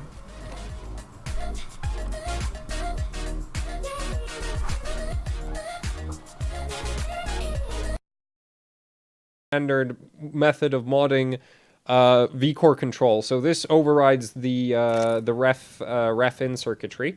And it's enabled with some switches over here. So basically this disables software voltage control, and this enables potentiometer control. So that's how that works. You can't do both at the same time because one of them actually like this one is there to disconnect some stuff, and this one's actually to connect the potentiometer. So and the way it works is just, well, I might have been possible to do it with one switch, but yeah, no, it wouldn't have, because that's hooked up to like a different portion of the circuit. Anyway, but it still disables software voltage control. Anyway, so yeah, so this is just, you know, your good old-fashioned voltage control mod, except with the option to turn it on and off, which like my 1080 Ti's don't have that option because I couldn't be bothered. But with this, the issue is that basically if you put the card in manual voltage mode, it power throttles, like, ridiculously hard. It power throttles, like, if you set this potentiometer to, like, 1.06 volts, and you run Firestrike, then in Firestrike, well, no, you run Firestrike Extreme, then in Firestrike Extreme Graphics Test 1, so GT1, the damn thing goes to, like, 1700 megahertz at 1.06 volts. And it's just power throttling, like ridiculously hard. And then it hits GT2, and in GT2 it runs at like 2115 or even above 2115, because the card actually scales with voltage, believe it or not, a bit, within that sort of low 1.0x volts range. Yeah, it seems to scale with voltage a bit there. The issue is that you power throttle like crazy. Whenever you try to raise the voltage. So then it goes into GT2, and there it eventually decides that, hey, you know what would be a great idea? To boost to 2130 megahertz, and then it crashes. So that's great. So GT2 runs with no power throttling because it's not core intensive, it's memory intensive. But yeah, GT1, which is core intensive, power throttles like crazy, and you lose like 400, 300 megahertz to power throttling. So that's great. I'm a huge fan of that, you know. And you might be like, oh, but you can, and the best thing is the software is reporting that we're only using like 80% of the power limit. So it's probably tripping power limit on some, you know, part of the current balancing garbage, but yeah, so, you know, manual voltage control does not work properly at all. I think maybe if you had like a custom BIOS that actually like lifted the software restrictions, then the voltage control could work. But as it is right now, I think we basically have to rewire the entire 12-volt power plant. And so I'll just take the card apart now, and we'll address the whole 12-volt power planes, because my god, NVIDIA, just their life is not hard enough designing, you know, complex GPU architectures. No. Apparently, the PCB design department is extremely bored, and so they spent all of their time figuring out how to cram as much, well, how to make this PCB as complex as possible without actually putting any of that complexity into the VRM itself, because, you know, that's a great way to spend your time. So what do I mean by that? Well, let's open this thing up. Man, Cryonaut is really good at holding dies down. Okay, so I have sorted out the die coverage issue, as you can clearly see, which I've done basically by, well, I'm using the centered mounting holes, and I've bent the screws inwards, so now it's actually centered properly, and the thermal paste spreads correctly compared to the past. But so essentially, you can see that I've marked out some of these capacitors with Sharpie. And the capacitors I've marked out are hooked to that inductor over there. So this inductor is for that shunt, which I think is one of the 2 8-pins. And those are the only, so that's one 12-volt power plane on this bike. And that's the only one I've been able to reliably identify, because all of the other unmarked capacitors are behind power balancing, except this one. That one's hooked up directly to the PCIe slot. Needless complexity for absolutely no bloody reason, right? It doesn't actually achieve anything as far as I can tell, other than the constant power throttling. But essentially, like if we zoom in on the card a bit, zoom, and I'm gonna shift it down. Hop. But let's just go over all the current balancing garbage that NVIDIA decided was necessary on a GPU. You know, it's funny. I'm pretty sure a Vega 64 has a higher peak power consumption, and that thing doesn't even know how much power is going into the card through the 8-pins. Like, it doesn't even measure that. But, hey, anyway, so, and no, that's not really an issue as far as I'm concerned. Anyway, let's take a look at the... So, okay, so we have one current balancing circuit over here. That pile of garbage powers like that capacitor over there, and I think maybe this one. These 3 capacitors up here for the memory VRM, I have no idea what they're hooked up to. I've not managed to... well, no, they seem to be hooked up to, like, these 2 little MOSFETs up here, but I don't know which one's hooked up to what, and, like, yeah, so... They're just... I don't know. I don't know what they're connected to. I have no idea where that goes. I'm not sure where this crap is connected to. I assume it's connected to maybe like both PCIe and one of the 8-pins, or maybe like, sure. There's like 4 different MOSFETs. I don't have a schematic, so yeah, but that powers some of these capacitors. Then we have like a little shunt here, a shunt there, a shunt here. Oh yeah, we have more power balancing crap in this area, which powers like this cap, and then there are these two in the middle. I'm not sure what they're hooked up to. No idea. I've tried really hard to trace them out, and it's just like, well, they're hooked up to something, and I have just no idea where that something actually is, because this is a multi-layer PCB, and NVIDIA decided that, you know what, it's not enough to have, you know, just your 8-pin PCIe, and just hook that up to phases in a, you know, reasonable manner. No. That would be far too simple. No, we need power balancing crap freaking everywhere. So that's exactly what you got. You got power balancing crap there. We have, like, because the thing is like, so you have some of the more, like, complicated power balance circuits, which have actual, like, inductors in them, but then you also have power balancing circuits that are seemingly, like, one discrete that are essentially like a couple discrete MOSFETs, like these two guys over here. That's some kind of power balancing, and I assume it's hooked up to the memory up there. But I don't know where those two are actually getting their power from, so, you know, that's great. So essentially what I've been thinking, if I wanted to really, like, override the power limit on this thing, I'm basically considering the idea that I'd just, like, well, the simplest idea I've come up with so far is disconnect the PCIe slot entirely, so basically desolder that shunt and just disconnect the PCI. Add some extra 8-pin power connectors, because what I'd do after that was I was planning to basically just unify the 12-volt power plane, where I would connect, like, this cap to this cap to this cap to this cap, and I'd just connect all of them, right? Every single one of them, and the same thing on this side. Maybe run some power, like, maybe run some extra wires on the back of the card to bring 12-volt power to there, because I'm not sure how thick the power plane going to here is, and I'm not sure that this 8-pin even has a connection to, like, I'm not sure that both 8-pins even have a connection to here, and one of them's probably through a current balancing circuit only, so yeah, that's fun. So yeah, it's just like, if you want to if you have a Titan RTX and you actually want to, like, disable the power limit, as far as I'm concerned, the easiest way of doing that is to just disconnect the 12-volt, like, rewire the 12 volts completely. And just put it on one big blob of a, you know, just put it all on one power, well, all of the power onto both of the 8 pins, and then add some extra power connectors, which actually, if you join the two 8 pins, you would basically be able to add, like, an extra 6 pin or another 8 pin, directly to them, and you wouldn't really have to worry about anything like anything complicated. With hooking it up. The main issue would be that you wouldn't be able to run two different PSUs for your 8-pin power connectors, but I don't know why you'd even want to do that, considering that you can get a single, like, 1200 watt power supply, and even on liquid or 1600 watt power supply, and even on liquid nitrogen, you shouldn't be able to trip the overcurrent protection on that. So, you know, basically unifying the 12 volts on the entire thing, and then adding an extra power connector would be how I would deal with this stupid pile of garbage, if this stupid pile of garbage was actually mine. But as it is, I'm working on this card for somebody else, and they want to run it in their daily system, so I'm not going to go that far, because I think that's just ridiculous. That card is already bad enough already, without me trying to hardcore override the stupid freaking power management, because yeah, it's stupid freaking power management. Anyway, so that's the front of the card, and you can see I've not really done much of anything on the front.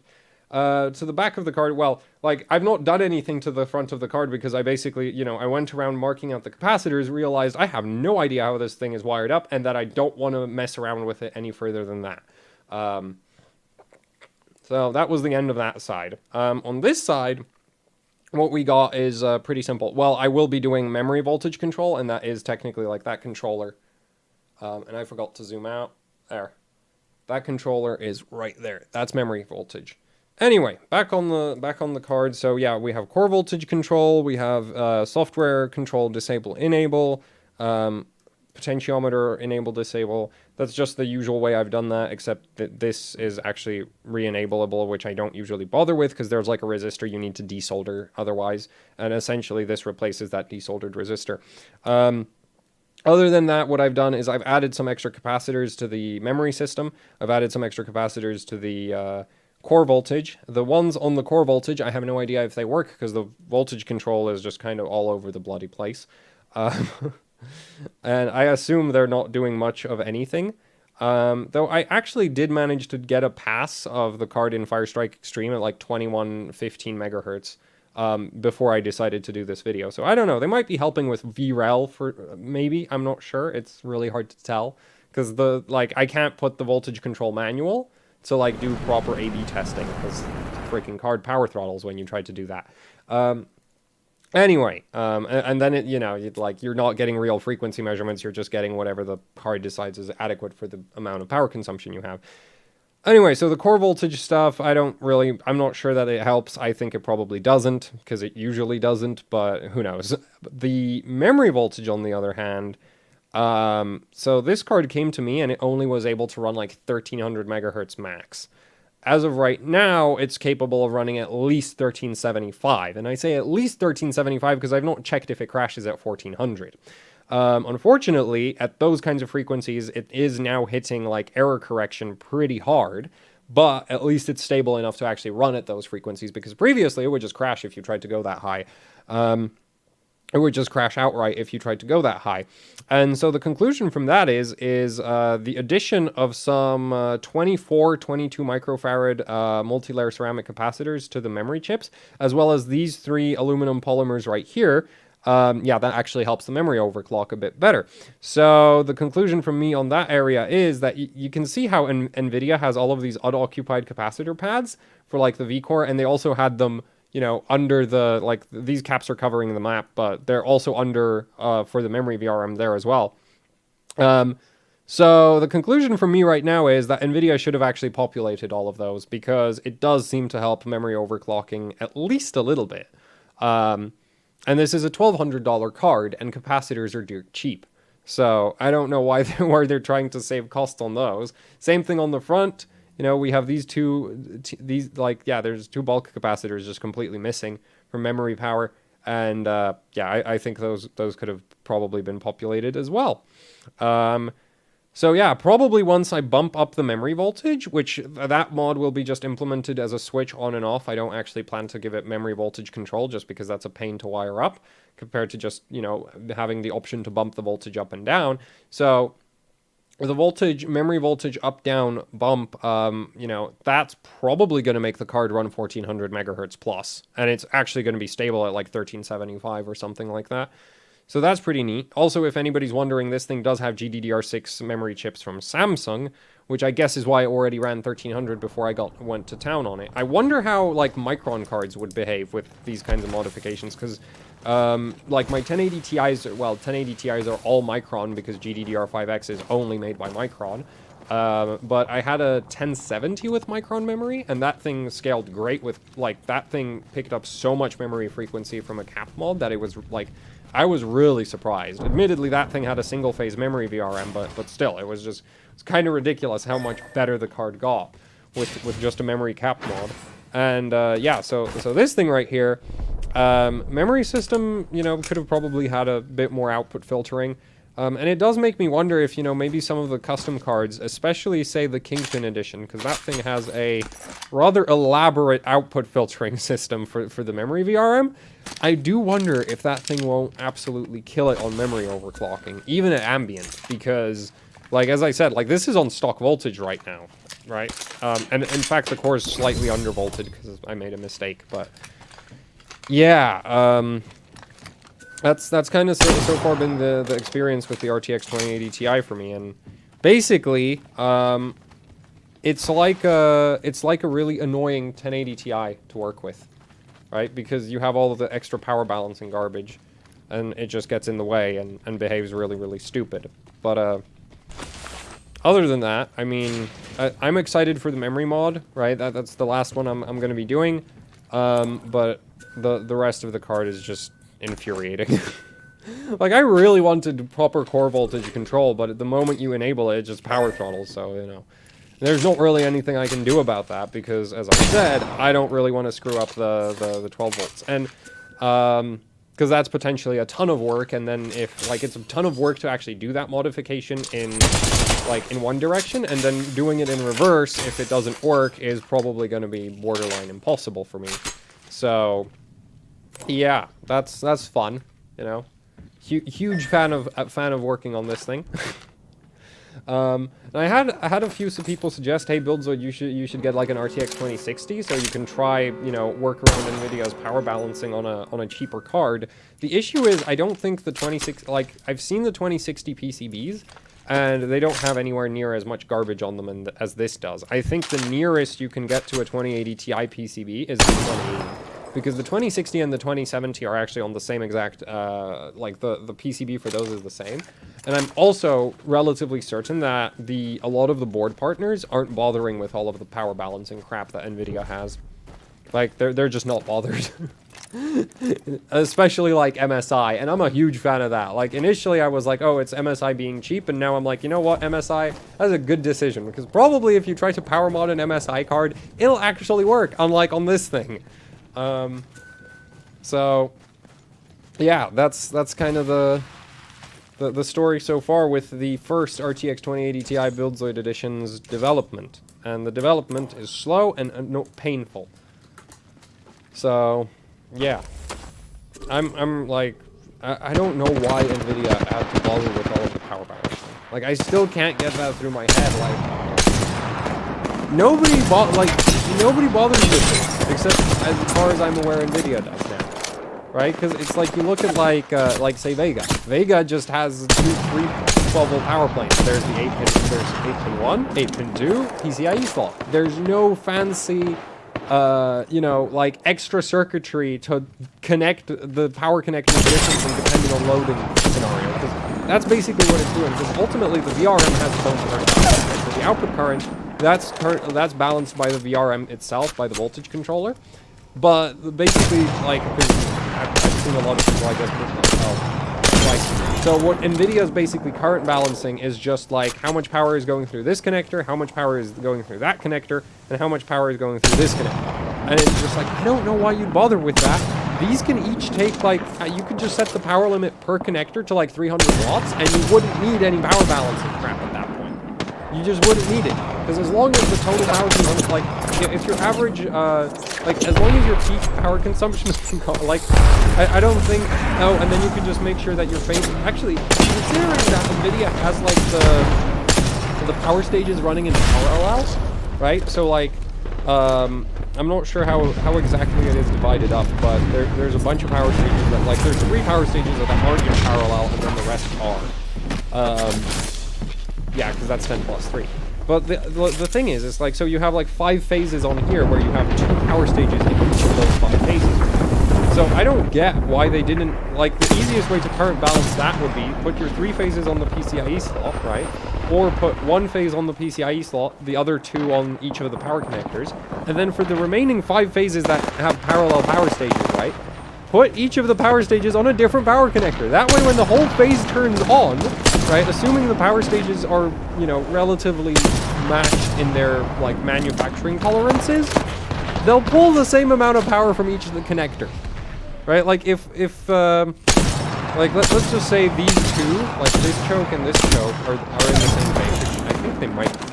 And then this power stage and this power stage are on the same phase as well, right? So if I connected this power stage to this 8-pin and this power stage to that 8-pin, well, when I turn on that phase, I'm going to pull half my power from each of the connectors, right? Half of the power going through that phase is going to be pulled from each of the connectors. So I don't know why you need all the other shit on the card. Anyway, that's it for the video. Thanks for watching. Like, share, subscribe, leave any comments, questions, suggestions down in the comment section below. And if you'd like to support what I do here with actually hardcore overclocking, which at this point definitely does not involve buying a 2080 Ti, because I hate this thing. You know, if you'd like to support AHOC, there's merch on Teespring that you can get, so like shirts and socks and posters. Well, no, there's no posters yet, but I do want to do posters. There's stickers as well, and there's also the AHOC Patreon, and patrons get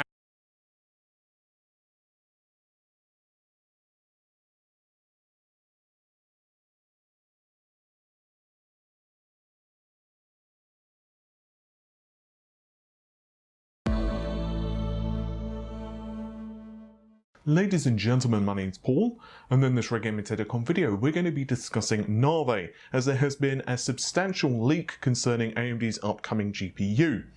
Essentially, a bare PCB has been spotted on the website Beidou, and while it is devoid of components, so we don't get to see, for example, the die of the GPU itself, we can make out a lot of details for the specifications for AMD's next GPU series.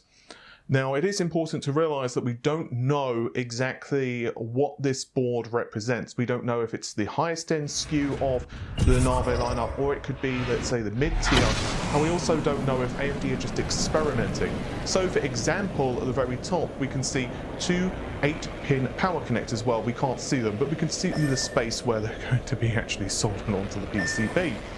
So 8-pin power connectors deliver up to 150 watts of power. So we have two of those, so obviously that's up to 300 watts that Navi can technically draw from the PSU directly, plus the PCIe connector, which, well, obviously plugs into the motherboard, can also draw up to another 75 watts. So you can become a little concerned there and wonder if Navi is actually going to be rather power hungry. The thing is, just like AIBs do now with additional PCIe connectors on the board, or like add additional, like rather than a 6-pin, they go to 8-pin or what have you. It could just be a custom variant we're seeing, or AMD experimenting internally to see what Navi does in terms of clock speed for boost frequencies and so on when it has access to additional current. For example, if we look at the GTX 1650 non-TI, there are many manufacturers who are, of course, producing the GPU without the supplemental power connector, so it's just drawing it directly from the motherboard, 75 watts. However, a great number of models are also available with the 6-pin power connector as well, because it allows slightly higher clock frequencies. Oh, and in case you're wondering my opinion of the GTX 1650, just as like a bit of a bonus, I would probably say, like most people, don't purchase it. Yeah, just go out and purchase an RX 570 or save your cash and see what Navi brings to the table in a couple of months, assuming you can wait, right? Assuming you can wait. The only benefit of the 1650 is the low power consumption and that it doesn't require the supplemental power connector, assuming you go for that model. But anyway, I'm getting way off topic here. So it does also bring some interesting questions, assuming this is accurate for the higher tiers of Navi. What we're going to be seeing in terms of the clock frequencies for the PlayStation 5 APU. I wonder how basically Navi is going to scale in terms of power consumption, but we'll get more into VRMs and that. We also have confirmation for GDDR6 memory being on board, because we have 180 BGA. We have 8 spaces where memory can be inserted onto the motherboard. Technically speaking, 2 gigabytes per chip, so that could be 16 gigabytes of GDDR6, but almost certainly this is not going to be the case. Now, there was that leak on a couple of forums now which actually tell us that AMD are going to be shooting for 410 gigabytes per second of memory bandwidth on a 256-bit bus, and the 256-bit bus has been prevalent in multiple leaks. And honestly, even if you were just guessing at the specs of what AMD were kind of putting together for Navi, you would be probably hard-pressed to guess anything else other than 256-bit. It just makes sense given their past history and what they've done with Polaris, and 8 gigabytes for the performance targets that we're hearing from AMD. Once again, I've heard from multiple sources AMD is shooting for at the least the RTX 2070-ish or GTX 1080 levels of performance, possibly up to RTX 2080 is what a couple of other people have been whispering on the internet, but we can only wait and see exactly if that turns out to be accurate or not. So 8 gigabytes of memory for a GPU of that type of caliber just makes sense. So 256-bit memory interface. We don't know, of course, the clock frequencies of the memory yet, but most likely we're looking at least 410 gigabytes per second because of those leaks, which means that the memory frequency is around 13,000 Gbps.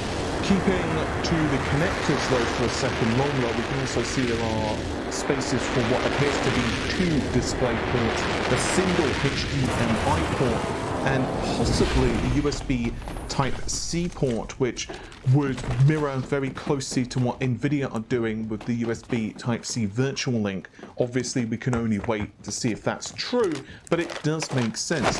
Going back to the power deliveries and the power of the board, and just as I said a moment ago, there are 2 PCIe 8-pin power connectors, but this is also in conjunction with an 8-phase VRM. Once again, it's possible we might see different custom variants of this GPU, and so it's possible, therefore, that we might be more robust or slightly less robust and power delivery. And of course, it also does depend heavily on whether this is the higher tier GPU or whether this is the lower tier GPU. I think it's almost certain we're going to see some type of announcement from AMD now at Computex, because it just makes sense timeline wise. I'm still hearing that we're going to see the launch in late June, but July the 7th is supposedly still the target, although we'll have to wait, of course, just like always. But because of that, information for Navi is going to start becoming a lot more prevalent over the next several weeks, and I wouldn't be surprised if finally we start seeing some benchmarks where I'm like, okay, you know what, I actually believe that that is genuinely Navi. This also leads to the other obvious question as well: what type of architecture are we going to be seeing from Navi? Well, AMD accidentally, an employee at AMD actually accidentally revealed that it was GCN. They said that the architecture after Navi is not GCN. Instead, this is an improved GCN design. And AMD did cover a couple of days ago, I believe, that Navi and GCN were referenced in the same entries, so it's almost a surefire thing that GCN is probably going to be the last iteration of Navi, although of course there are a couple of Navi versions, which I'm going to get to in just a moment. I've also heard from multiple sources, and there have been also a couple of leaks online, that the last task of Raja Koduri before he left AMD was to actually bring up the performance of GCN for Navi. In essence, the purpose of Navi is to fix the weaknesses of the GCN architecture. I've gone more in depth into that in previous videos, so you can search for it on the channel. I'll try to remember to link it in the description of this video. But in essence, things such as raw pixel throughput and geometry performance are supposedly what AMD are targeting. In fact, in the same leak which referenced memory bandwidth, we actually saw that we'll see a new version of the DrawStream binning rasterizer. And that's the other thing as well. Some features from Vega just were not even implemented early on in the drivers. So obviously, there are a couple of ways to improve performance of a GPU. The first, and I'm just going to take the number of compute units and stuff like that out of the equation to make it really simple. The first is simply to crank up the clock speeds, just to make it simple, or to add additional compute units. The second is to make it more efficient. And obviously what AMD are trying to do here is accomplish both. They've also bumped up the amount of cache. We see 3 megabytes if memory serves of level 3 cache and a doubling of the level 1 cache, which should mean that, at least in theory, we see less thrashing of the memory of the GPU, which once again should increase the overall performance and reduce stalls in the GPU pipeline, which is clearly one of the big problems. Like if you have a stall where, let's say, I don't know, like 200 shaders are just like, well, I'm just waiting around for like half a second because I have no instructions, obviously that's not a good thing. So having an engine, having the GPU, which is as efficient as possible, delegating instructions to shaders which are just about to finish their instruction, or executing the instructions they are working on, making sure that you don't have their memory system being thrashed where you have higher latency, obviously, if you're accessing the memory system. All of this is going to be important. As a quick reminder though, we have a couple of variants of Navi. The first, of course, is the first wave we're going to be seeing launch this year. Now, once again, just to remind you, although performance targets have not officially been revealed, don't be surprised if it's RTX 2070-ish. Then next year there will be Navi 20. So this year is going to be Navi 10, and then next year is going to be Navi 20. I've heard less about the performance targets of that. All I've heard is it's going to be higher, which doesn't tell you anything. I mean, higher technically could be like 3% higher than Navi 10, but it's most likely that they're going to be targeting performance higher than the RTX 2080 Ti. That's not what a source has told me. It just makes sense, because if you're AMD and you release a product, let's just say, I don't know, 18 months later than your competitor, but you're only as fast as them on their higher tier, it's not going to be the best look for you. It's possible, though, that they might be about as fast as the RTX 2080 Ti, but considerably cheaper. Don't forget, one of the things we've heard multiple times about Navi, I've heard it from multiple sources, you've probably heard it from a dozen different articles, AMD want to bring down the price of the GPU. I'm not quite sure we're going to get it at like $200 for RTX 2080 performance or anything quite that crazy. But I wouldn't be surprised if for around $300 you have a GPU which make NVIDIA really question their pricing strategy. So it's interesting to see exactly what happens with that. Navi 20, I've been told as well, is going to have some architectural improvements compared to Navi 10. So it's not just going to be like, oh, this is like more shaders. Instead, I've heard that it's going to have ray tracing support on the hardware, but I don't know exactly what type of performance we're going to be getting out of that. All I've been told is it's going to be targeting NVIDIA or better levels of performance, which makes sense. I mean, at that point, you can probably guesstimate that NVIDIA will have released the GeForce 30. I mean, the rumors are that that's going to be Ampere from memory.